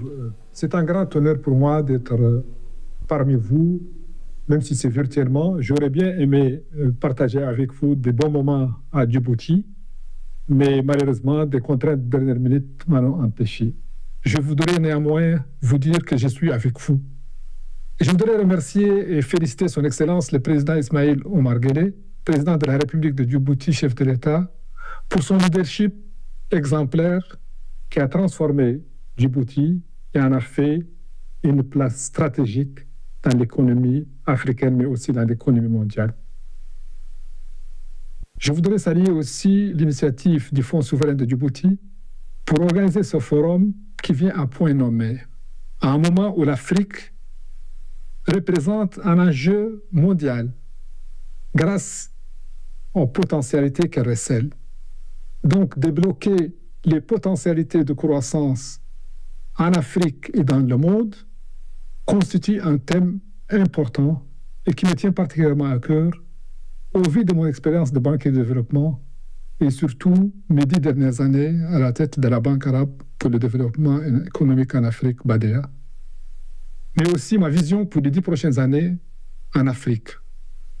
Et je voudrais en toute humilité partager avec vous quelques réflexions sur ma vision pour le continent au vu des potentialités qu'il recèle, mais aussi des perspectives prometteuses de prospérité partagée qu'on peut envisager pour ce continent d'avenir. Je voudrais partager avec vous, en toute humilité, quelques réflexions sur l'avenir du continent. Je voudrais en particulier me focaliser sur 4 points. D'abord, le premier point, c'est les dividendes démographiques. L'Afrique est le seul continent qui croît, contrairement aux autres parties du monde. Et le capital humain africain constitue une ressource de grande valeur. Deuxièmement, je voudrais parler de la capacité de l'Afrique à nourrir le monde. L'Afrique est potentiellement le grenier du monde grâce, entre autres, à plus de 60% des terres arables non cultivées. Troisièmement, je voudrais parler des ressources naturelles, et en particulier les métaux précieux et les métaux stratégiques que l'Afrique recèle et qui sont au centre de l'économie d'aujourd'hui et l'économie de demain. Quatrièmement, je voudrais parler du capital, les ressources longues qui vont permettre de financer le développement, en particulier la transformation structurelle de l'économie africaine.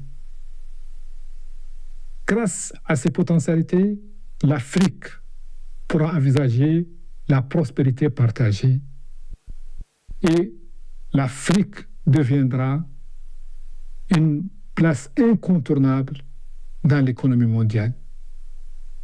Sur ce, et sur cette note d'optimisme, je voudrais vous remercier et vous souhaiter plein succès aux travaux du Forum de Djibouti. Je vous remercie.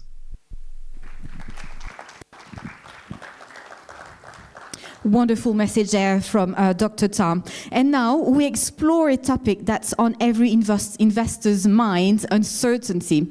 Whether economic, geopolitical, or environmental uncertainty, it's the new normal. So how do we lead, invest, and grow in such a world? Well, to explore, I'm very pleased to welcome Omar Ben Yedder, Editor-in-Chief of African Business.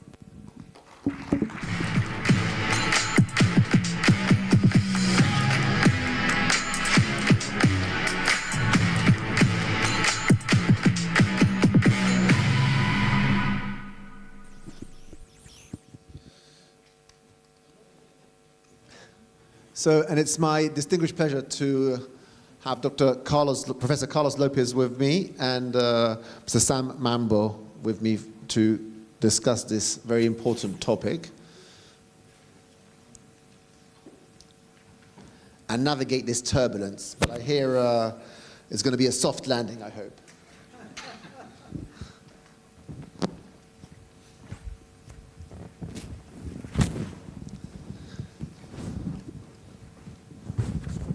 So maybe I'll start with you, Professor Carlos Lopez. I mean,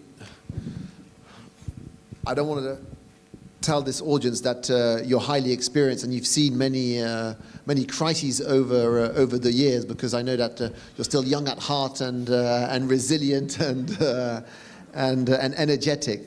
But really, should we worry? I mean, is it different this time? Is it when I look at the past 50 years, I mean, we had shocks before. We had the oil shock, we had LATAM crisis, we had the crises due to the structural adjustments that the World Bank imposed on the continent. So should we be worried now in terms of what's happening around us? I think there are reasons for us to be worried for basically two main concerns. The first is that we have exhausted our resilience capacity after the 2008-2009 financial crisis. After that, we had the pandemic. After the pandemic, we had the war in Ukraine with the consequences in terms of food prices and inflation. And then finally now we have this sort of trade war. So it's very difficult for the African countries with their very limited fiscal space to be able to respond to a succession of crises in such a short period of time. So that's the first line of concern that I have. The second is that we are seeing lines of continuity in what is happening right now. For instance, we had erosion of the multilateral system that was already on course. We could identify reshoring, friendly shoring, and other characteristics that were basically introducing protectionism in the trade regimes. That was already also happening, and a lot of regulatory systems were being questioned. We could go even on the security side and see that there were lots of concerns that were already expressed in terms of how you were applying international humanitarian law and the Geneva Conventions and so on. And then, of course, people are a bit more familiar with the fact that we have been experiencing quite a significant erosion of the trade regulations as well. So these are not new. They were happening. And what is new is that we have a level of intensity of these different developments that is a bit unprecedented. And I believe that really it's because the United States has become an economic rogue state. Why I say this? Because normally you define a rogue state in terms of when you, instead of looking for a positive sum game, you are looking into a zero-sum equation. And this is exactly what is happening with this tariffs war. It's not reciprocal, as it is being claimed. It's a misnomer. And in fact, it is about disrupting the current economic regulatory system. And we have to take it for what it is. It's the feeling on the part of the United States that in the current rules-based system, it is losing out. And it's not progressing as much as it wants. And is seeing the surge of China and other countries as a threat. And it's reacting to it, and it's reacting with this level of intensity. But you're saying the rules of engagements are changing, but the rules were never in Africa's favor anyway, were they? The WTO, the financial, correct. The Basel... Correct. The problem is, the number one problem of Africa is access to capital. Because we pay the highest price to access it, and we have the shortest access to it. Therefore, we have to look into what is the potential for Africa to basically look for its internal strengths, and there are. If you take into account net worth individuals in Africa, if you take into account pension funds, if you take into account other institutional funds, the African reserves and so on, we are talking about something like $4 trillion worth of potential for Africa to finance its own development. But this is not being used because we are kind of tied to a regulatory system that doesn't favor internal solutions and rather propels capital flight. That's what has been happening in Africa. So all the contributions that we receive from the multilateral development system, including the international financial institutions, is a drop in relation to the capital flight that we are witnessing. So if we really want a source of income that is going to be able to stabilize some of our needs, it's going to have to be with a lot of political will to change. Now, what the current disruption creates is a policy space that was not there before.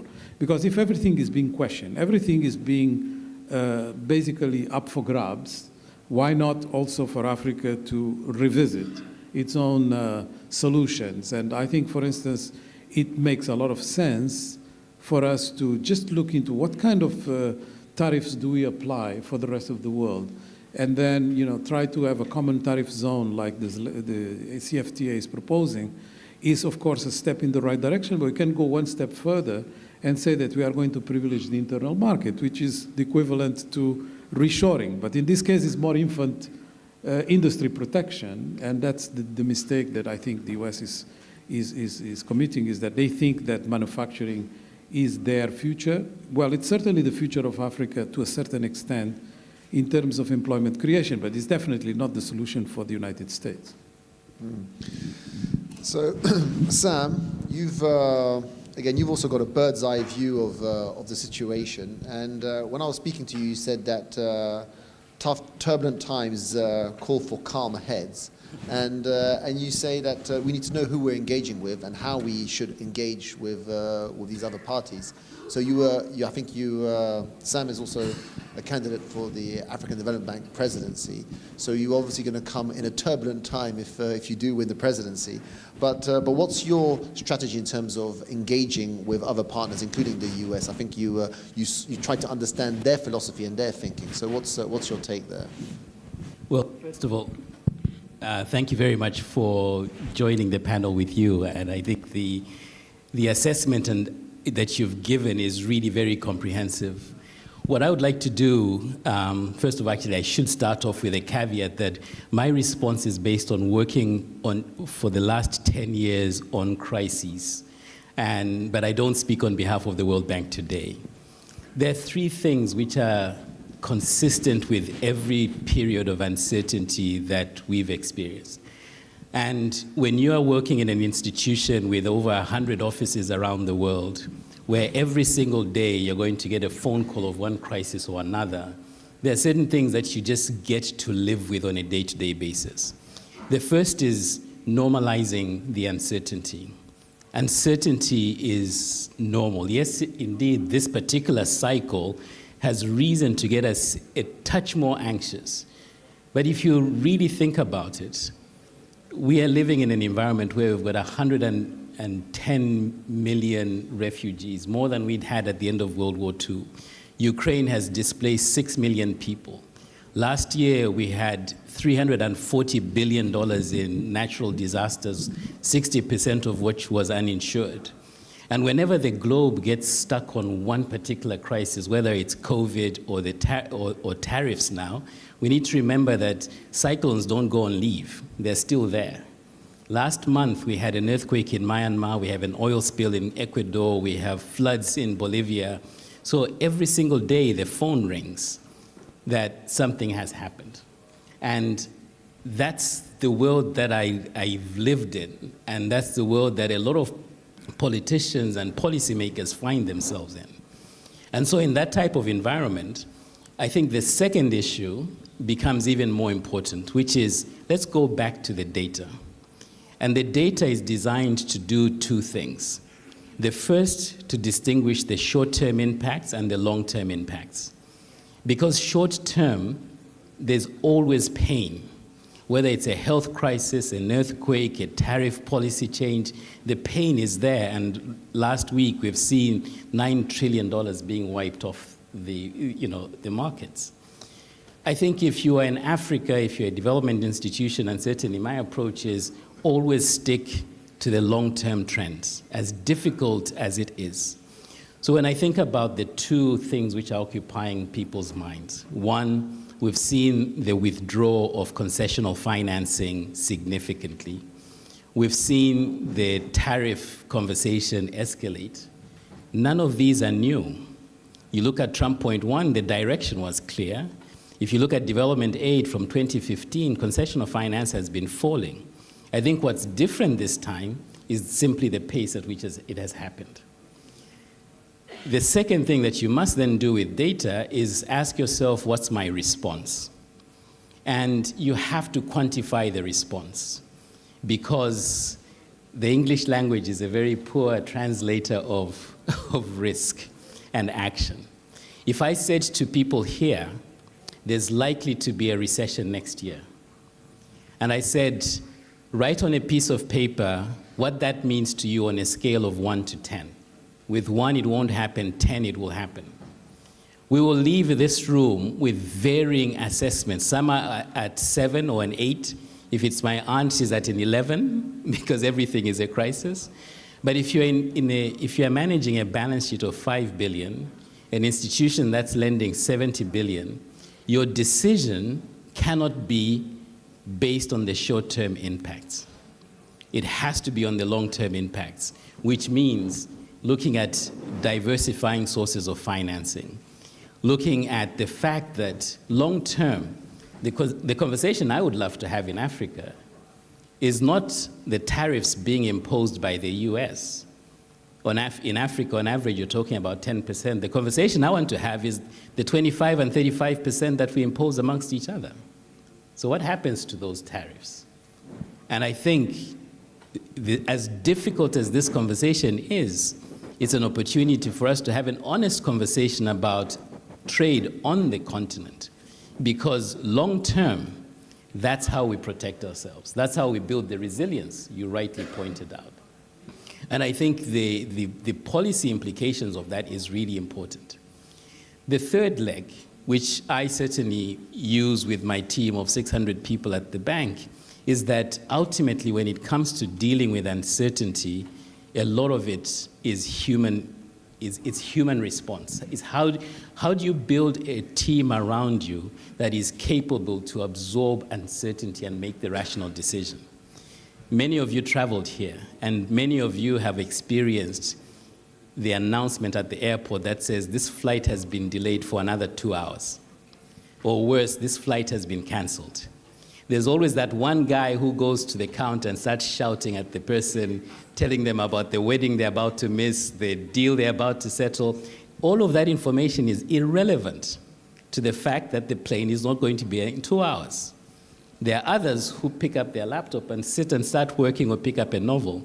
And then there's the third guy who calculates, who knows the airline, that when they say it's 2 hours, it means 6 hours. He groups a group of people together. They look at the distance, find a car, and he's the one shouting, there's a space for one more person in my car. I want to be that guy, because that's the nature of life. Uncertainty is a permanent feature of life, which is why I really agreed with the Collins Dictionary in 2022 when they said perma-crisis was the word of the year. That's the environment we live in. So, but coming back to my last point that I wanted to make in terms of engaging with the Americans, for example, I don't want to focus too much on America, and we'll get to that in a second, but the reasons why anyway, because as you said, AFCFTA is more important than AGOA when we think about it, but we write more on AGOA than we do write about the AFCFTA, so we always get distracted by the wrong problem. But in terms of the Americans, I mean, what's your take there in terms of interacting with America and using this as an opportunity? I want us to seize the opportunity, and there is an opportunity there. I still want the American vote for my candidacy, so I will be very polite. No, but strictly speaking, I think Donald Trump is doing all of us a favor by expressing verbally what a lot of people are thinking. The fact that you have seen changes of government in the West, I mean, every G7 government has changed, and most of them are leaning further to the right. When you are negotiating large sums of money, when you're negotiating on behalf of a continent you love that is far from reaching its potential, I want you to tell me if my tie is dirty or not. I want you to tell me where you're going 5 years from now, or today, so that I can make decisions I need to make, right? The frankness, as brutally painful as it is a wake-up call.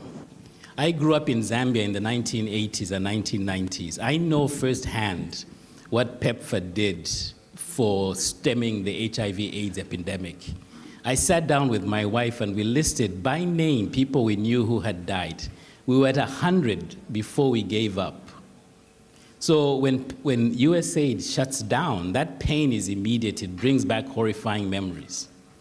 But similar to that three-step process I mentioned, you've got to stop and say to yourself, but why is it that something as fundamental as health is subject to a third party to finance for our countries? It's unacceptable. Health, defense, education are things that we should manage on our books. And so there will be countries that will struggle to fill in the gap. There's no taking away from that.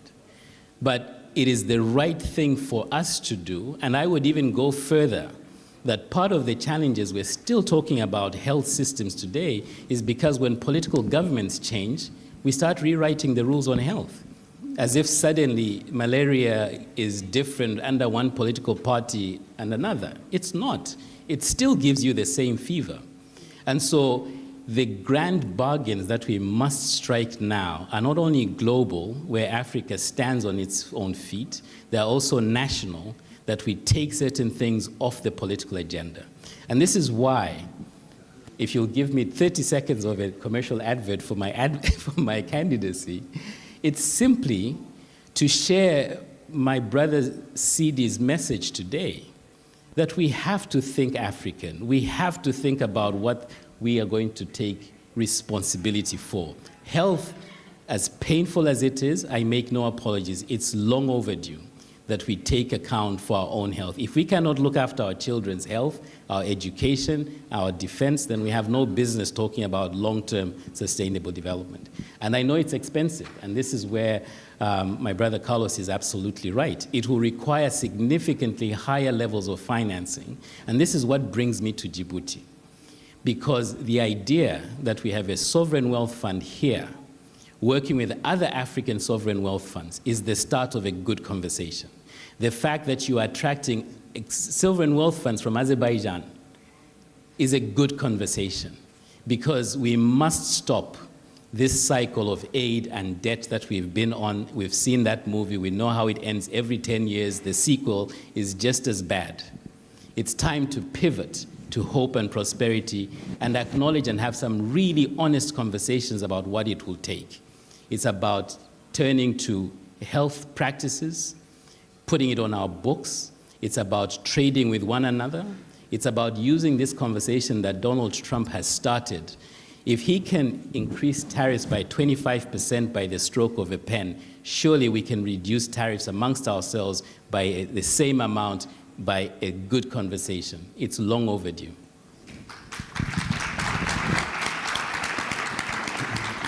Prof, so how do we focus more on AFCFTA and less on AGOA? Well, first, I wanted to mention, because the title of our conversation is uncertainty, that the US administration is using uncertainty as a bargaining mechanism. Because, nobody knows. The markets are reacting the way they are reacting. Not only because of the measures themselves, but because they don't know which ones are going to prevail and whether there will be a reversal here and there. The US administration has just announced that 50 countries have reached out to renegotiate the tariffs with them as a victory. But in fact, it's a proof of confusion, because it's not negotiating about details. Nobody knows the details. It's about, confusion. People are in a level of unpredictability that I believe is not the same as other external shocks. This one is policy-induced, which is very different. It's policy-induced. It's not the result of any other, sort of development that could have been prevented. It's policy-induced. And I think in a way, it is a wake-up call for Africa, for sure.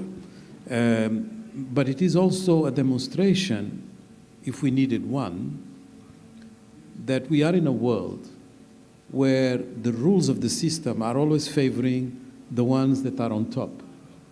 Because, up to now, we were following certain types of regulatory systems and certain types of mechanisms that were, proclaimed as rules-based and stabilizing a certain number of outcomes. But now, it's no longer convenient for one specific country, and it's all thrown out. So it's easy for us to say we have to concentrate on the CFTA. Definitely, we have to. But it's also necessary for us to recognize that we have negotiated the door round at WTO, and it has not been implemented for the last 16 years. So why was it not implemented? Because the other countries basically didn't allow it to happen. You can go and say, of course, we have produced a lot of reports on illicit financial flows. The base of illicit financial flows is the base erosion, profit shifting behavior of the multinational companies. Why is it not happening? It's because, the OECD and others that have been sort of the drivers of this discussion don't make it actually happen. So we have definitely a lot of African problems that cannot be solved by the Africans alone. They have global solutions. The part that we have to do, definitely, we should be much more proactive. And the fact that we have harmonized tariffs about 90% within a timeline that is equivalent to what the European Union did is a testimony that there is political will in Africa to go with the CFTA. But of course, going from harmonizing tariffs to production systems, to free circulation of people, to integration of macroeconomic policies, to making sure that infrastructure is conducive for intra-Africa trade, it's a different matter. It's a level and a scale that requires capital and requires investment, not just political will. And that capital, where is it coming from? Well, first we have to create the incentives for a lot of it to come from Africa itself, no doubt. But we have also to admit that a lot of the behaviors that are impeding the mobilization of even the African capital, let alone more international FDI, is provoked by behaviors and characteristics of the system that the Africans have tried very hard to change, but never change.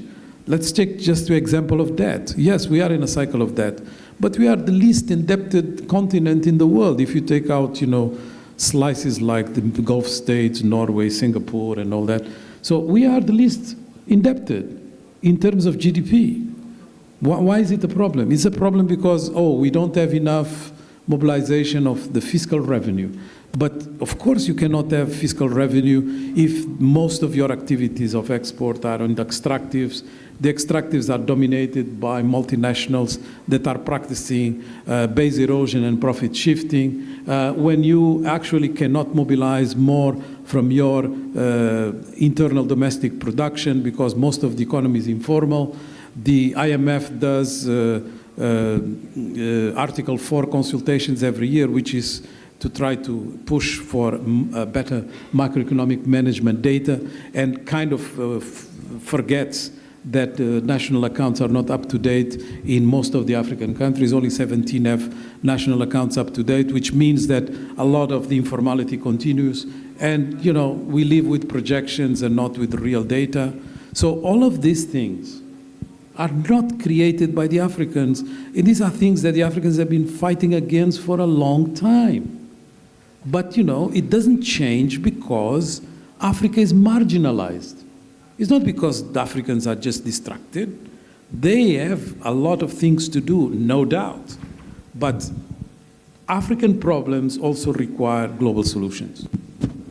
And thank you very much. On that note, we have to end it, unfortunately, but thank you to Sam and Professor Carlos. It's been fascinating insights, and good luck with the campaign. Thank you very much.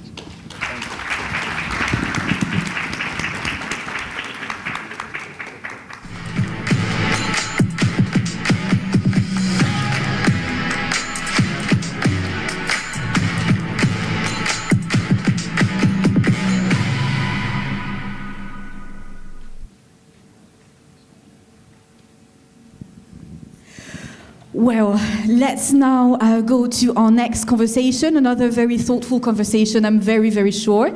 And we are going to be exploring the role, we're going to be exploring new trade corridors, which obviously they can bring a lot of values to our value chain.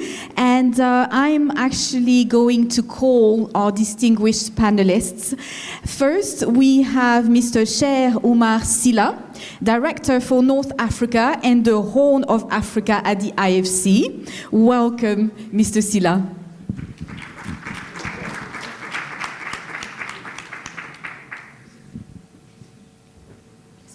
Here would be fantastic, yes. It's a pleasure now to call Mr. Paulo Gomes, founder of Orango Investment Corporation and co-founder of New Capital African Partners. Welcome, Mr. Gomes.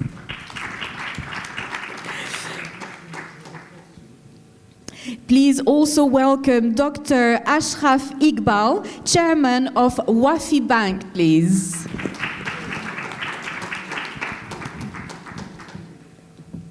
And last but certainly not least, let's all welcome Mr. Samba Batili, Founder and Chief Executive Officer of Africa Development Studies Solutions Group. Mr. Batili, be welcome, please.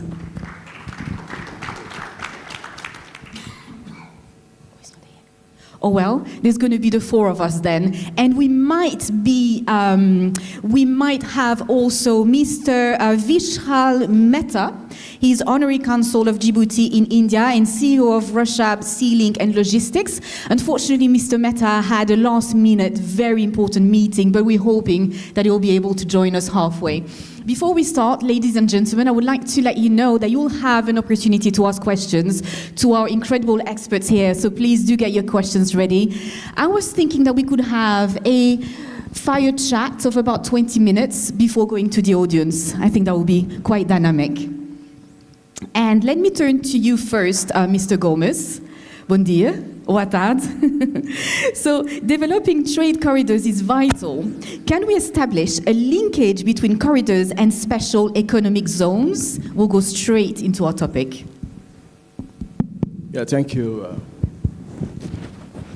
I think the conversation we had earlier with the panel, with my older brother, Carlos and Sam, was kind of very useful to set, I think, the tone and the context in which I think Africa now has to navigate, including the issue of uncertainty. And with that uncertainty and the opportunity that this context is creating, because it shows clearly that we are alone and we have to fix our problems. And it gets us back to even, I think, the 60s, in the time, I think, where most of our countries were struggling to get their independence.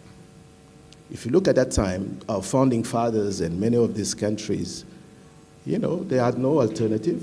There was some support, some of the case, but in most of the country, they decided to go on their own and to fight to get independence. I'm not a nostalgic of that period, but I think we are going back to the future. In this case, we have to go to a process of changing our mindset to be open to the world, but to try to find solutions and to fix our problems, including some of our issues that related to our culture and to our attitude and bad habits, because we have those problems and we need to have that conversation, certainly not in open forum, but I think we have to be able to point the finger to some of our problems and some of our attitude. But to go back to the corridor, it's not a solution for the problems we have. I think if you look at corridors and the issue of special economic zone, we are trying to fix a problem that was created during the Berlin conference, the way our countries were cut into pieces. And now, you know, our founding fathers, again, they were very wise and they decided that they're not going to touch the borders that we have inherited from the independence. So the corridors give us a way to accelerate the regional integration and to find the ways to do trade, for movement of good and capital to grow. So I will give an example of the corridor of Lobito, that basically I think were there. African thought about it, but at some point the American decided to have it as a flag. And Biden did everything to make sure that before he leave power, that he would do the whole show in Lobito. But he was there, and Africa were discussing of it. There was many papers about the Lobito corridor.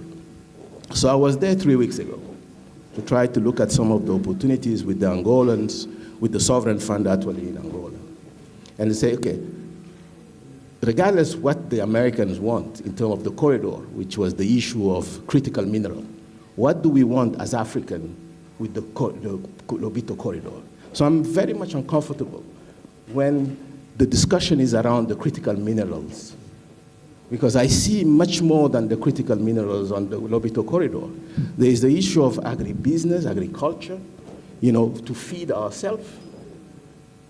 And also, how do we do the space management for an urbanization along that corridor?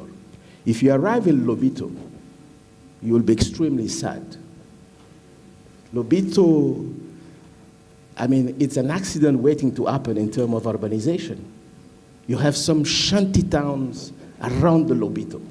So I was saying, people, here we are thinking about development of this corridor, and then we have a bomb, a demographic bomb, an urban bomb in Lobito, because this is an accident waiting to happen. If in the next 10 years we don't fix the issue of urbanization in Lobito, the people there will not let the project to happen at the port of Lobito. So this is where I think the linkage that I want to establish between the corridor and the special economic zone is to take advantage of the location, like Djibouti location, to start organizing some activities with some satellite town around Lobito that could take advantage of the corridor, whether in terms of railway and other activities. Thank you so much, Mr. Gomez. You've given us really the perfect springboard for our conversation. I'm going to go straight to you, Mr. Silla, because I know that you're very knowledgeable about Lobito and everything that this project entails. And then I want to have your feedback as well, Dr. Iqbal, because during our preparation talk, we actually spoke, and you had something so interesting to talk about urbanization, bringing in your experience from Malaysia. But I first want to have, on the back of what Mr. Gomez shared, Mr. Silla, what do you think? What is your take on this? I think that Paulo really put exactly how we need to address, the issue more globally around, the logistics. What is the purpose of doing, the Lobito, corridor? And really, you do think, of course, only on the supply chain of the mineral. I would say is really, as you rightly say, a very small, window. And this is really why, when we are engaging now on almost all of the project, we always tend to look at what this project, means for the sectors. To have a global view. If you do a port, as we did, as you know, we financed two large ports last year in Egypt, and there is a third one, coming. We support Tangemed this year as well in Morocco. There is always, I would say, an end game, and really our purpose is to be more intentional. I would say on the competitiveness, the private sector, with the aim, to create jobs. And again, if you look at, and what we tend to do now is really look at the ecosystem. If you do a port, okay, it's going to facilitate, the trade. Then you still have, to address the issue of the competitiveness of the companies. So it's why really for me, you really have, to look at all the ecosystem, look at, the regulation, looking at the business environment, and really try to address what's needs, to be unlocked, to make, this investment, sustainable. So really for me, the project has to be sustainable to create better jobs. How you do that? So you have to have a kind of holistic view. So I'll stop there. And you mentioned the multi-million investments, notably in Egypt. Can you share with us how such investments can catalyze other trade corridors? Yes, I think, if you, again, it's part of the, I would say, the competitiveness, helps, the company to export, also allows, the import, to come, because it's not only a one way, but it's really setting up the right ecosystem. And again, when you set up the right ecosystem, you need to make sure that if you do an investment here, it's not going after 100 kilometers to be destroyed because you have another bottleneck. So having this global, view to make, the value service, when it's even on the service value supply chain effective, really for me is a must. Thank you very much. And we've just been joined now by Mr. Samba Batili, who is the founder and chief executive officer of Africa Development Solutions Group. Welcome, Mr. Batili. It's a pleasure to have you with us. So before asking you my first question, on the back of what we've just heard, Dr. Iqbal, I would really love for you to bring in the lens from Asia, looking into Djibouti, looking into the rest of Africa. What is your take on this? And especially with the focus on creating the right ecosystem and maybe not putting so much emphasis on rapid urbanization. What do you think?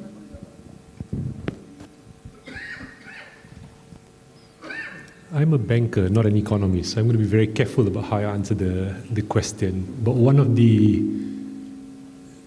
interesting conundrums, I'm not sure if it's a mystery or a puzzle, is when I look at Ghana. I've only been to Ghana twice, but Ghana and Malaysia got independence in the same year, 1957.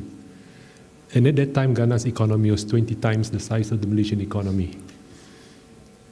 Now look at what the difference is, right? And that's what I've not been able to figure out. Why is it trajectorily, the outcomes are 50 years later so different?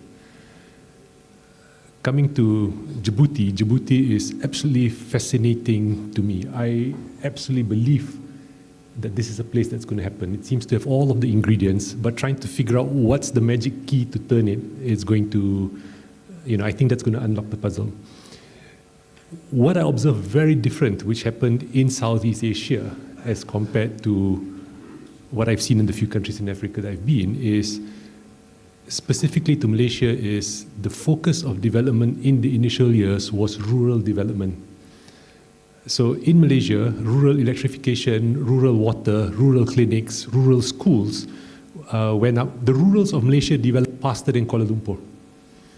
Kuala Lumpur only developed probably 30 years, 20 years later. So the Kuala Lumpur I grew up in looks no different from what Djibouti is today. So the trajectory was very different. It was about, solving the issues in the rurals before focusing on urban. So you could go anywhere in Malaysia, you'd find schools, you'd find electricity, you'd find clean water, you'd find the health clinics, all available before anything great happened in KL. And I think that actually makes a difference, because it actually stopped this urban migration. And I always say urban poverty is very, very different from rural poverty. So rural poverty, you're not hungry. You may not have access to the things, but you're not hungry. Urban poverty, you may have access to things, but you actually are hungry. So it is quite different. So that's my observation. And it's a great observation. During our chat beforehand, I was like, I really, really wanted you to share that, because it's a totally different perspective. And coming from a region that is managing to resolve this conundrum. Mr. Batili, I'll jump right straight to you because I can see you agreeing there. So I don't have any specific questions, but I would like you to bring in your input on the back of what was heard. Okay, thank you. And what's just Doctor say about rural and We at ADS, we believe on rural, because since we start our energy project, we was focused on rural, because as you know, 80% of the population living on the rural areas. You cannot talk about development if you don't talk about rural areas. So that's why when we start our renewable energy project, we only focus on rural. We never did a grid type of energy. We just focus on rural area because we know this is where the development should be. And also, we developed the concept energy plus water, energy plus education, energy plus agri. So that's the way to go. If we want to develop this continent development should start with rural. It's the way to go indeed, and that's when we're talking about rural areas in Africa. I think it's over 800 million people who are concerned, so this is massive, and no one can be left behind. I'll stay with you, Mr. Batili, talking about investing in the right places. Can you tell us a little bit more on how do you think that digital infrastructure could accelerate new trade corridors across Africa? What's the next big leap, do you think, when we are planning, especially in this place? Digital development will fast-track the Africa development. As you know, when you think digital, you think youth. If you see most of those entrepreneurs on the digital area, they are young. And one thing we're blessed with is youth in Africa. So this is a competitive advantage that we need to leverage.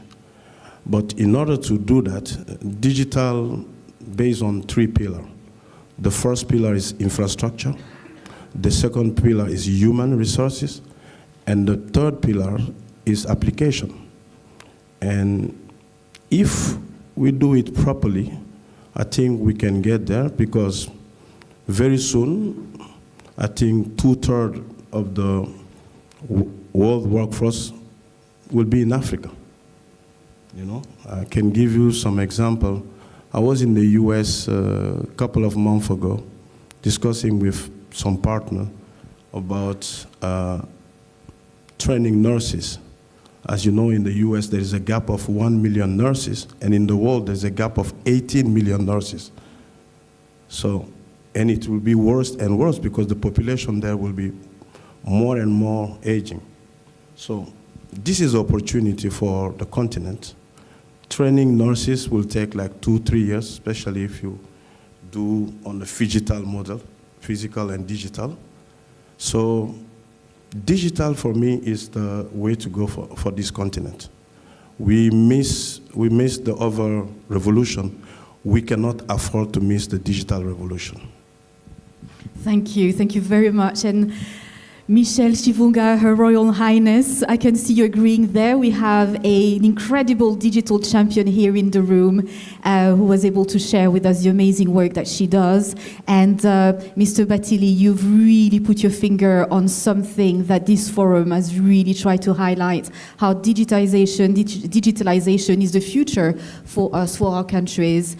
You've just mentioned, Mr. Batili, talking about doing things right, investing in the right places, that's all we're talking about. I want to go back to you, Mr. Gomez. Your work with Guinea-Bissau's cashew sector targets local processing at scale. How can that model be replicated to industrialize other corridors while retaining more value on the continent? Okay, I think when you are a small nation, and then Carlos and I, you know, there are not many people from Guinea-Bissau. We're just 2 million. But we happen to have the best cashew nuts in the world. I agree. We are the best cashew nut in the world. We are the 3rd world producer, I think. But at least we produce something in the region of 600,000 to 700,000 tons. Very good quality cashew. We don't use fertilizer. It's completely bare. But we have never been able to process our cashew nuts. So every year, we export those 600 to 700 to India and Vietnam. And if you use that nationalistic language, we're exporting job, right? À la Trump. So we struggle to design strategy for our countries. We have done very nice strategy, but we couldn't fix that issue of cashew transformation because it takes two things. First, you need capital, and the issue of access to capital is very important because that access to capital will enable you to collect the cashew from the farmers and not to be dependent on traders coming from India or Vietnam that are using it to go and process it in Vietnam or in India in Kerala. And the government couldn't kind of put in place a very practical, intelligent strategy to start selling it. So if you're lucky and you have a player like Arise, who has been quite proactive, and they have managed to do it, for example, in Benin, where you have Gloji Bay Special Economic Zone, where they are processing cotton, but also cashew. We need a kind of an equivalent platform. But the country is small, and there are some issues in terms of infrastructure that hasn't been fixed. So what we have decided, a group of friends, is say, okay, while Arise, or since we couldn't seduce Arise to replicate the Gloji Bay experience in Benin, we have decided to do it ourselves. So to finance a small processing factory takes more or less between $5 to $10 million between the working capital and the capex you need for the equipment.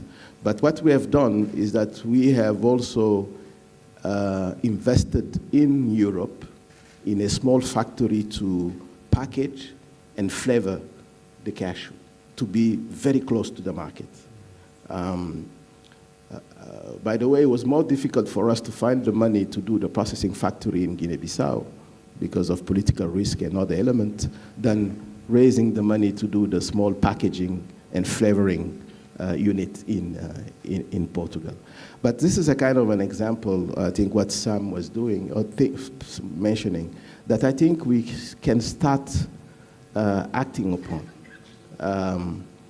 And this is where sovereign funds, for example, could help you because we need countries that are entrepreneurial in the management of the economy.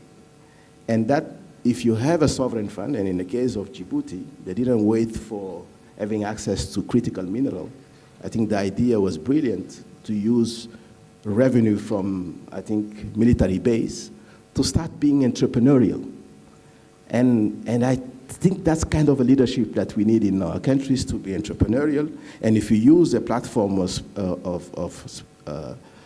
sovereign fund, in this case, I see here opportunity for Djibouti, sovereign fund, certainly Nigeria, Angola, to get together on some of the specific initiatives where they could fund and provide that initial money, because Africa is struggling on equity.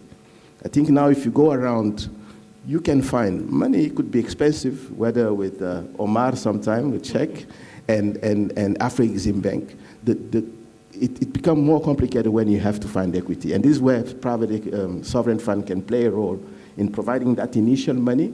And then luckily, if you have an entrepreneurial government, you can kind of put in place the structuring initiatives such as the cashew nut, which is very simple. This is not rocket science, but it has to happen. But the key here is to continue to lobby for entities such as Arise. You know, I believe that they have provided, I think they brought a very innovative way of doing things without waiting for large studies. And what they are doing in Togo or in Benin and other places can be really a way to accelerate that process of transforming our own product. I love what you said about, very often solutions are quite simple, but it does take that leadership, that vision, and that courage to do what's necessary. Dr. Iqbal, please. Yes, this is interesting. My worry about this whole focus on digitalization is, and again, this is an observation, I'm not an expert, right? I think there's a real issue about capital formation. And digitalization does not solve the capital formation problem. Because for your issue, that's it. It's capital formation, right? Where do I find the capital to build the cashew factory? So if you go to the Bakaro market in Mogadishu, for example, you can see every good from anywhere in the world. Because the great aspect of digitalization and improvement in logistics is, why build the factory here when I can get it at this cost from China? So I think as much as we talk about digitalization, it's a double-edged sword for Africa, because it may actually impede the incentives for capital formation to create the manufacturing industries, to create the jobs, etc., etc. So that's just my outside observation view as I watch this. I'm just very wary about this.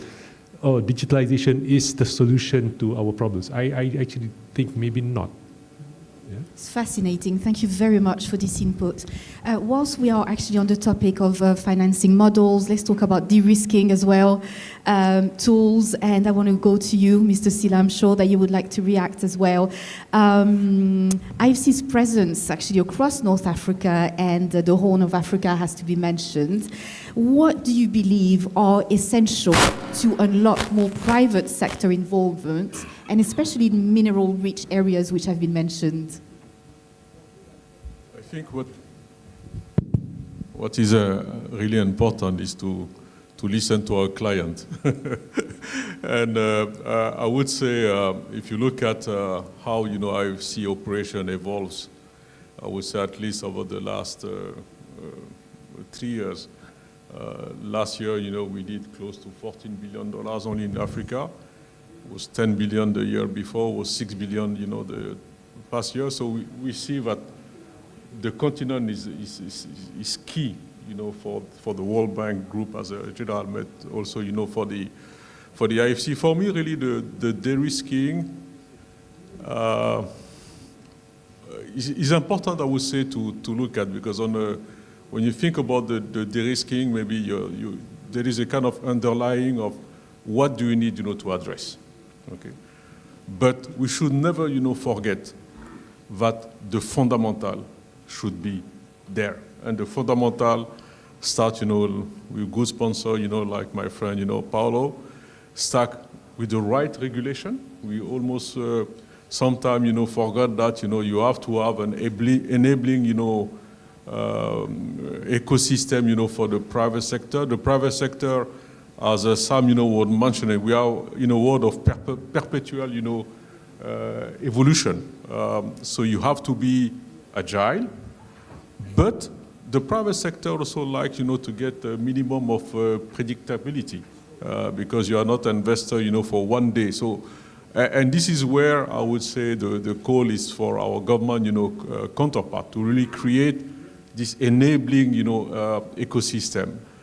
Now, when it's coming really to the de-risking in our, language, it can be expressed on several things. One aspect is to have a strong, financial, structuring, and is why I would say in the IFC, 2030 strategy, which has been just approved, will be moving, more towards equity investment than debt, because this is the way as well that we can support, the local African, champion to create sustainable business, and is where, as an institution, we can really bring all our advisory knowledge, and we can be a partner of development for those companies. So again, de-risking can be where there is a lack of financing long-term in local currency. We have this ability, to provide that. It can be, sometimes taking on a specific, first loss, to just, be in a position as well, to attract additional, financier. And in sometimes, due to the affordability of the project and being also make the project more sustainable, you can also have access, to some, blended finance. But at the end, never, forget the fundamental of having first a good project. I don't believe on any de-risking when the project has no rationale. So sometimes, we jump quickly on de-risking to do all the projects that are presented. It's not like this. It's make a project much stronger and be in a position, to mobilize other, financiers than us. And is where institutions like us should be, I would say, our role is to create, this enabling context.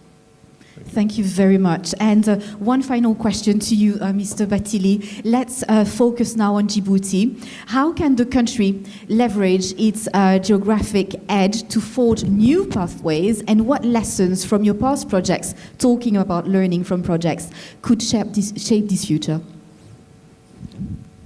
Okay, to be honest, this is my first time in Djibouti. I'm going to discover. But what I know from outside, that Djibouti have, I think, most of the cable, fiber.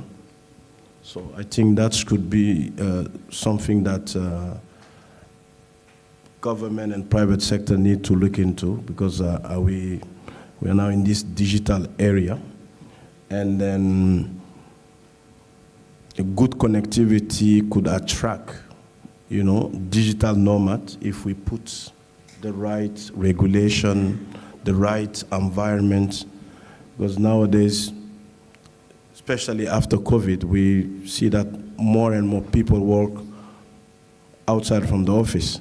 So that's something we need to look into. And especially when we are looking at the job of the future, because there's a lack of some competency. AI is something, there's many other sectors in the digital sector where there is a lack of talent.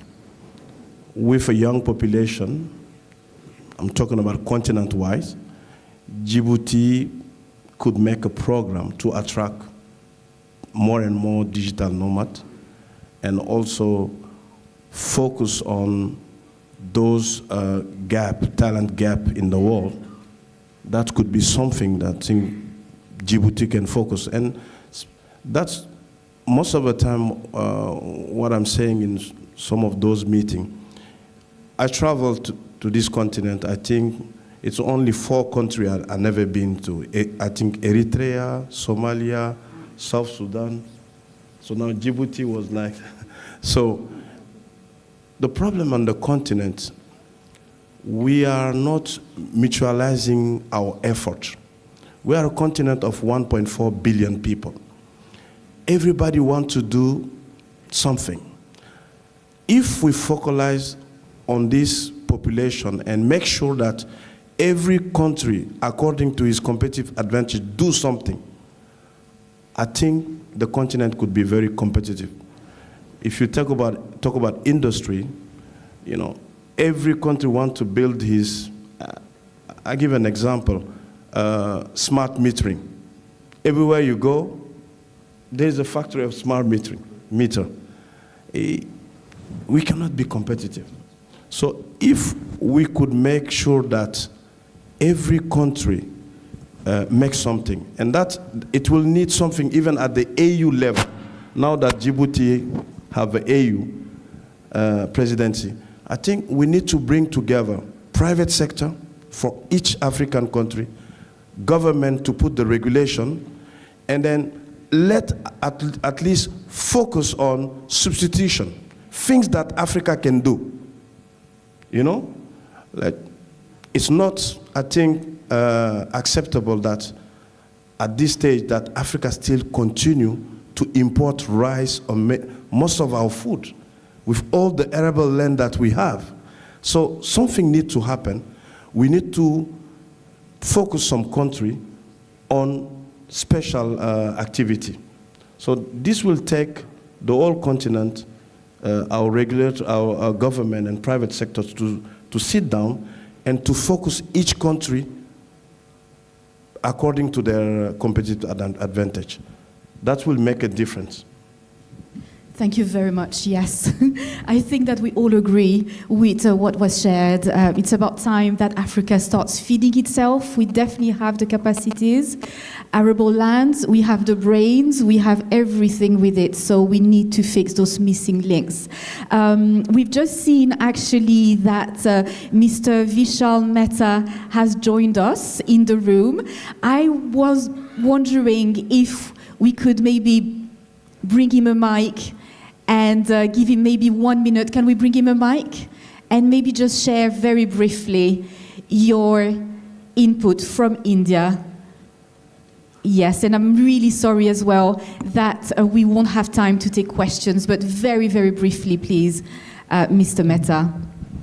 First and foremost, I'm extremely sorry, but I was called by the President office, so I have to be there. Sorry about that.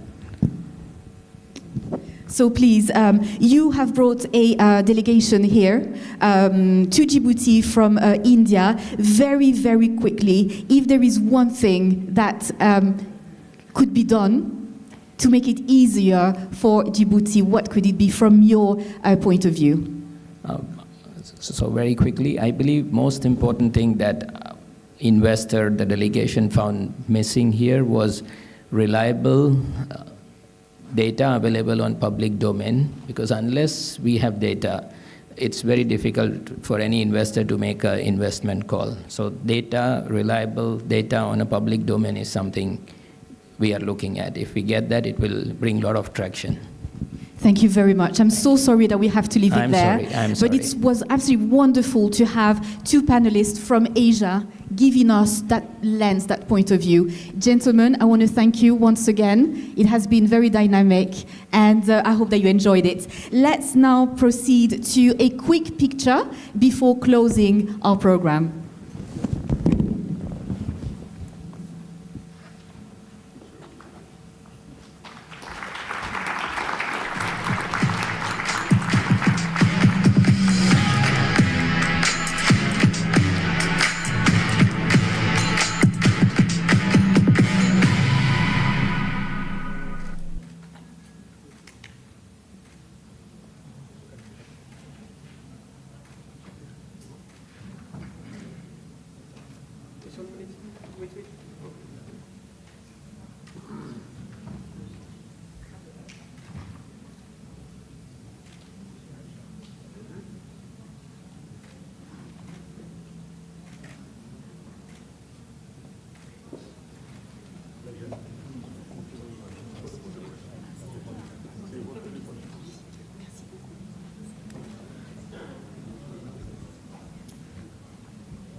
Well, this very powerful discussion, I hope that you enjoyed it as much as I did, brings us to the end of this incredible second edition of the Djibouti Forum. And without further ado, let's welcome Dr. Slim Feriani, CEO of the Sovereign Wealth Fund of Djibouti, for a final reflection.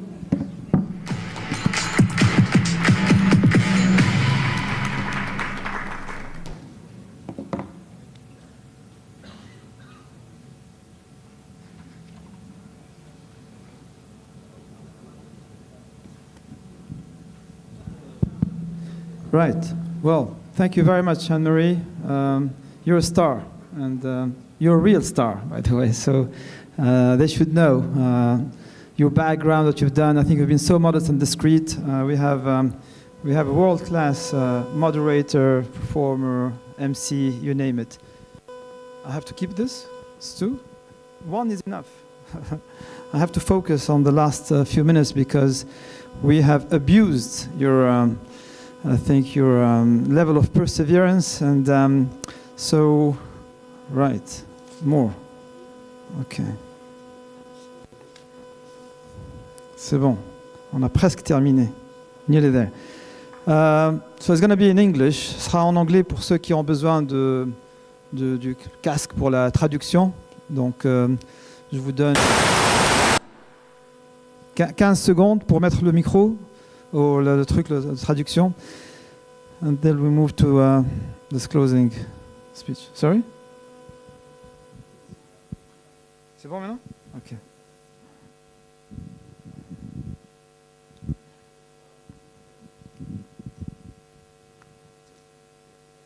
C'est tout? Que 4 micros? Okay. Right. Well, ladies and gentlemen, those who are still here, the room is still full. It's very impressive. And I think you deserve a special gift, all of you still around. And I suggest you get one of the special postcards with a special stamp. If you haven't had one yet, I encourage you to get one. I have one, if anyone, Kelly, can I ask you please to bring me one of the postcards in my folder there, because I want to show it again. It's the blue folder there. There are quite a few, there's a couple of postcards. La Poste de Djibouti. Voilà. C'est l'un des partenaires, one of our key partners. Creativity has been amazing across the board. It's in the back, I think. Can you find it? Here we go. Yeah, there you go. So this is the special gift for those who did stick around with an amazing stamp. This is a collectible. This will go to auction houses in 5 years' time, Christie's and Sotheby's. It'll be worth a lot. It's a piece of art.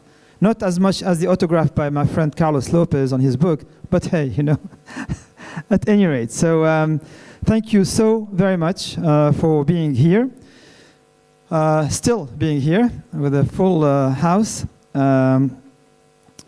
I started my welcome speech yesterday. It feels like a long time ago. It's only yesterday, so the time flies. We've been so busy. So I started by saying this is a call for solidarity, audacity, and engagement. And this call was answered. So thank you very much all. It's a collective effort. L'union fait la force, and we did it. So thank you for that. And I think we deserve a round of applause, yes. Positive energy, and when there's a will, there is a way. And I know that a lot of you have sent me testimonials, and all of us yesterday, messages, they go straight to the heart.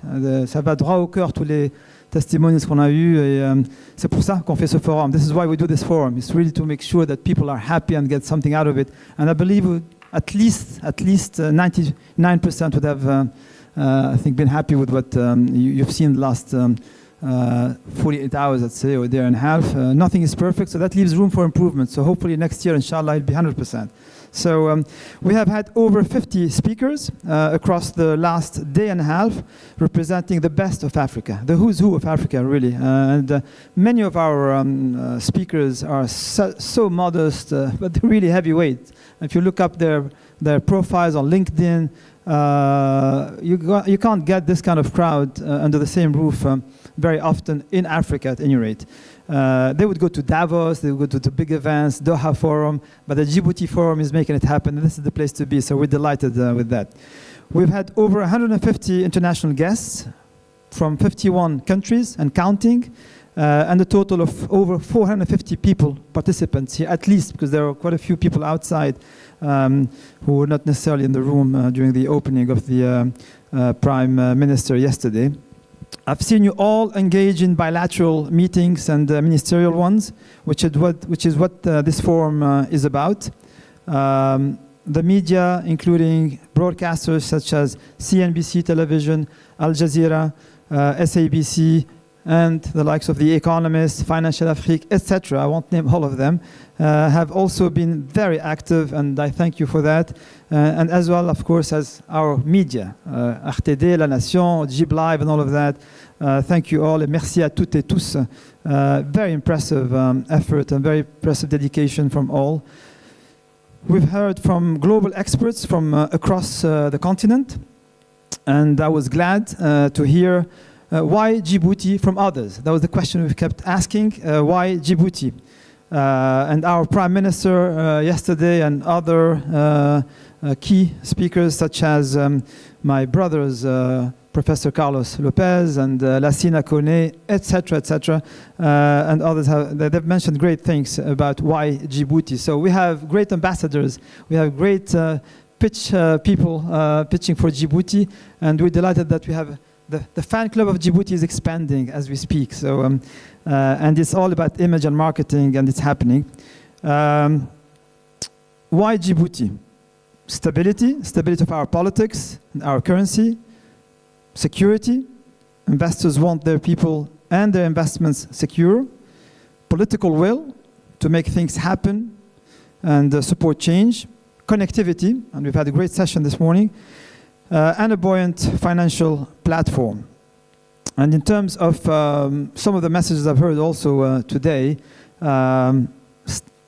sovereign wealth funds speaking to each other like this is a good conversation to start. So thank you, Mr. VP of the World Bank and eventually head of Banque Africaine Développement, AFDB. And if you get there, remember us.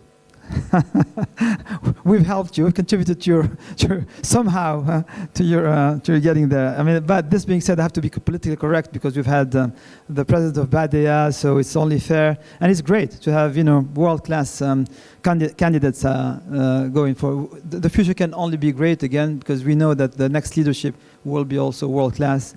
At the top of the Bank of the Banque Africaine Développement, African Development Bank. And there was another message, I think, about grant and aid. That is not sustainable. What is sustainable is investments. Grant and aid can come and go, easy come, easy go.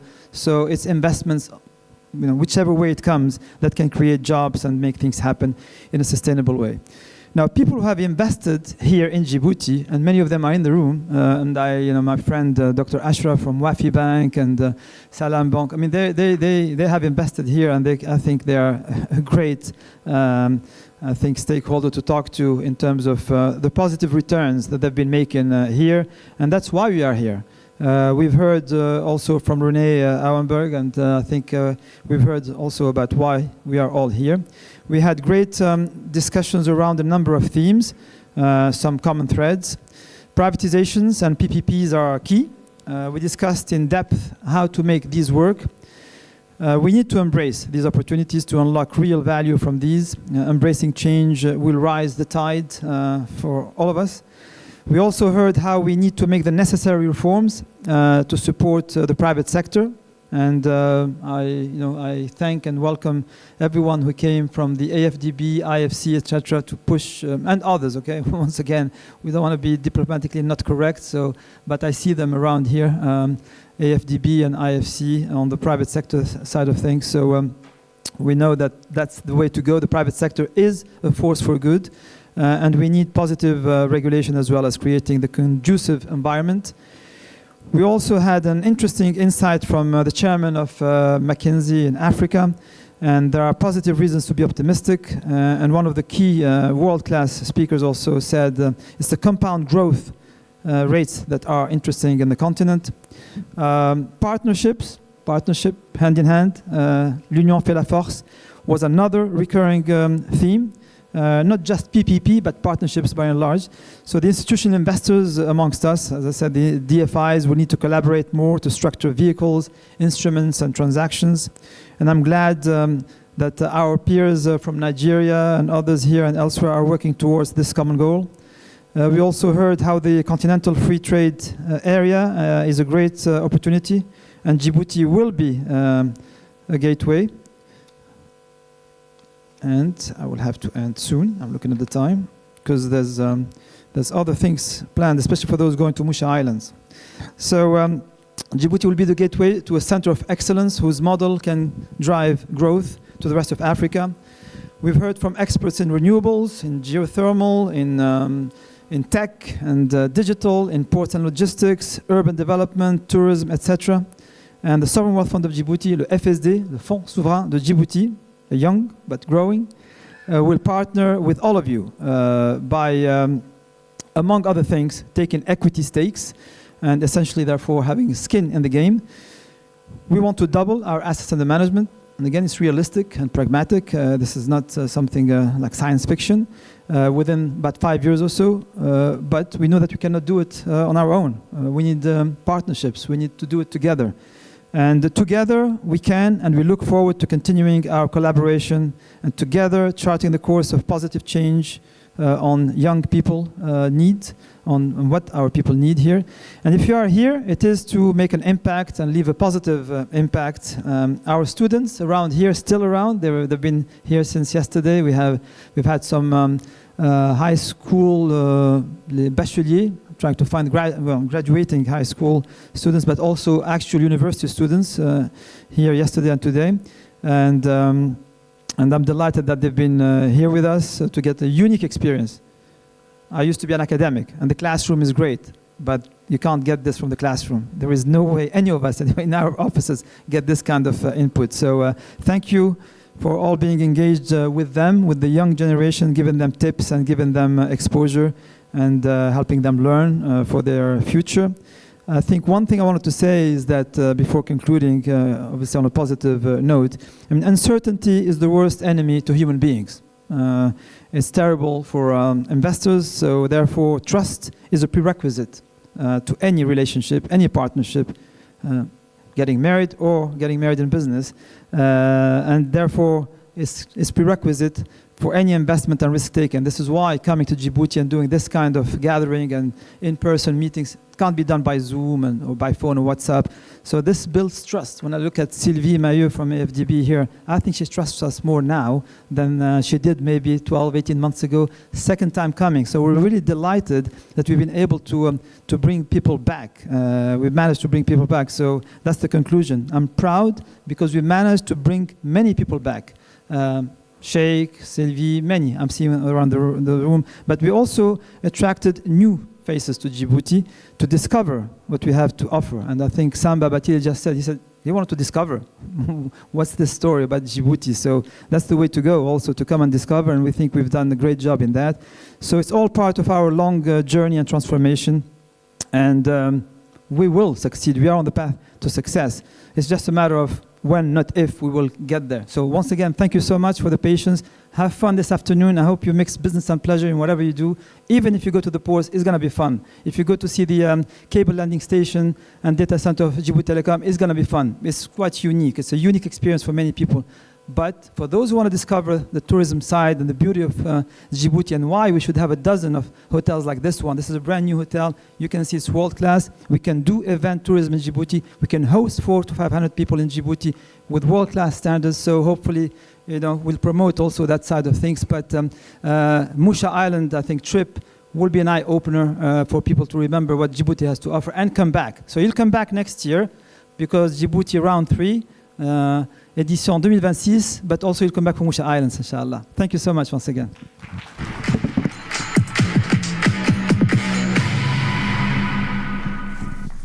Djibouti Hanola to Djibouti Anihai, of course.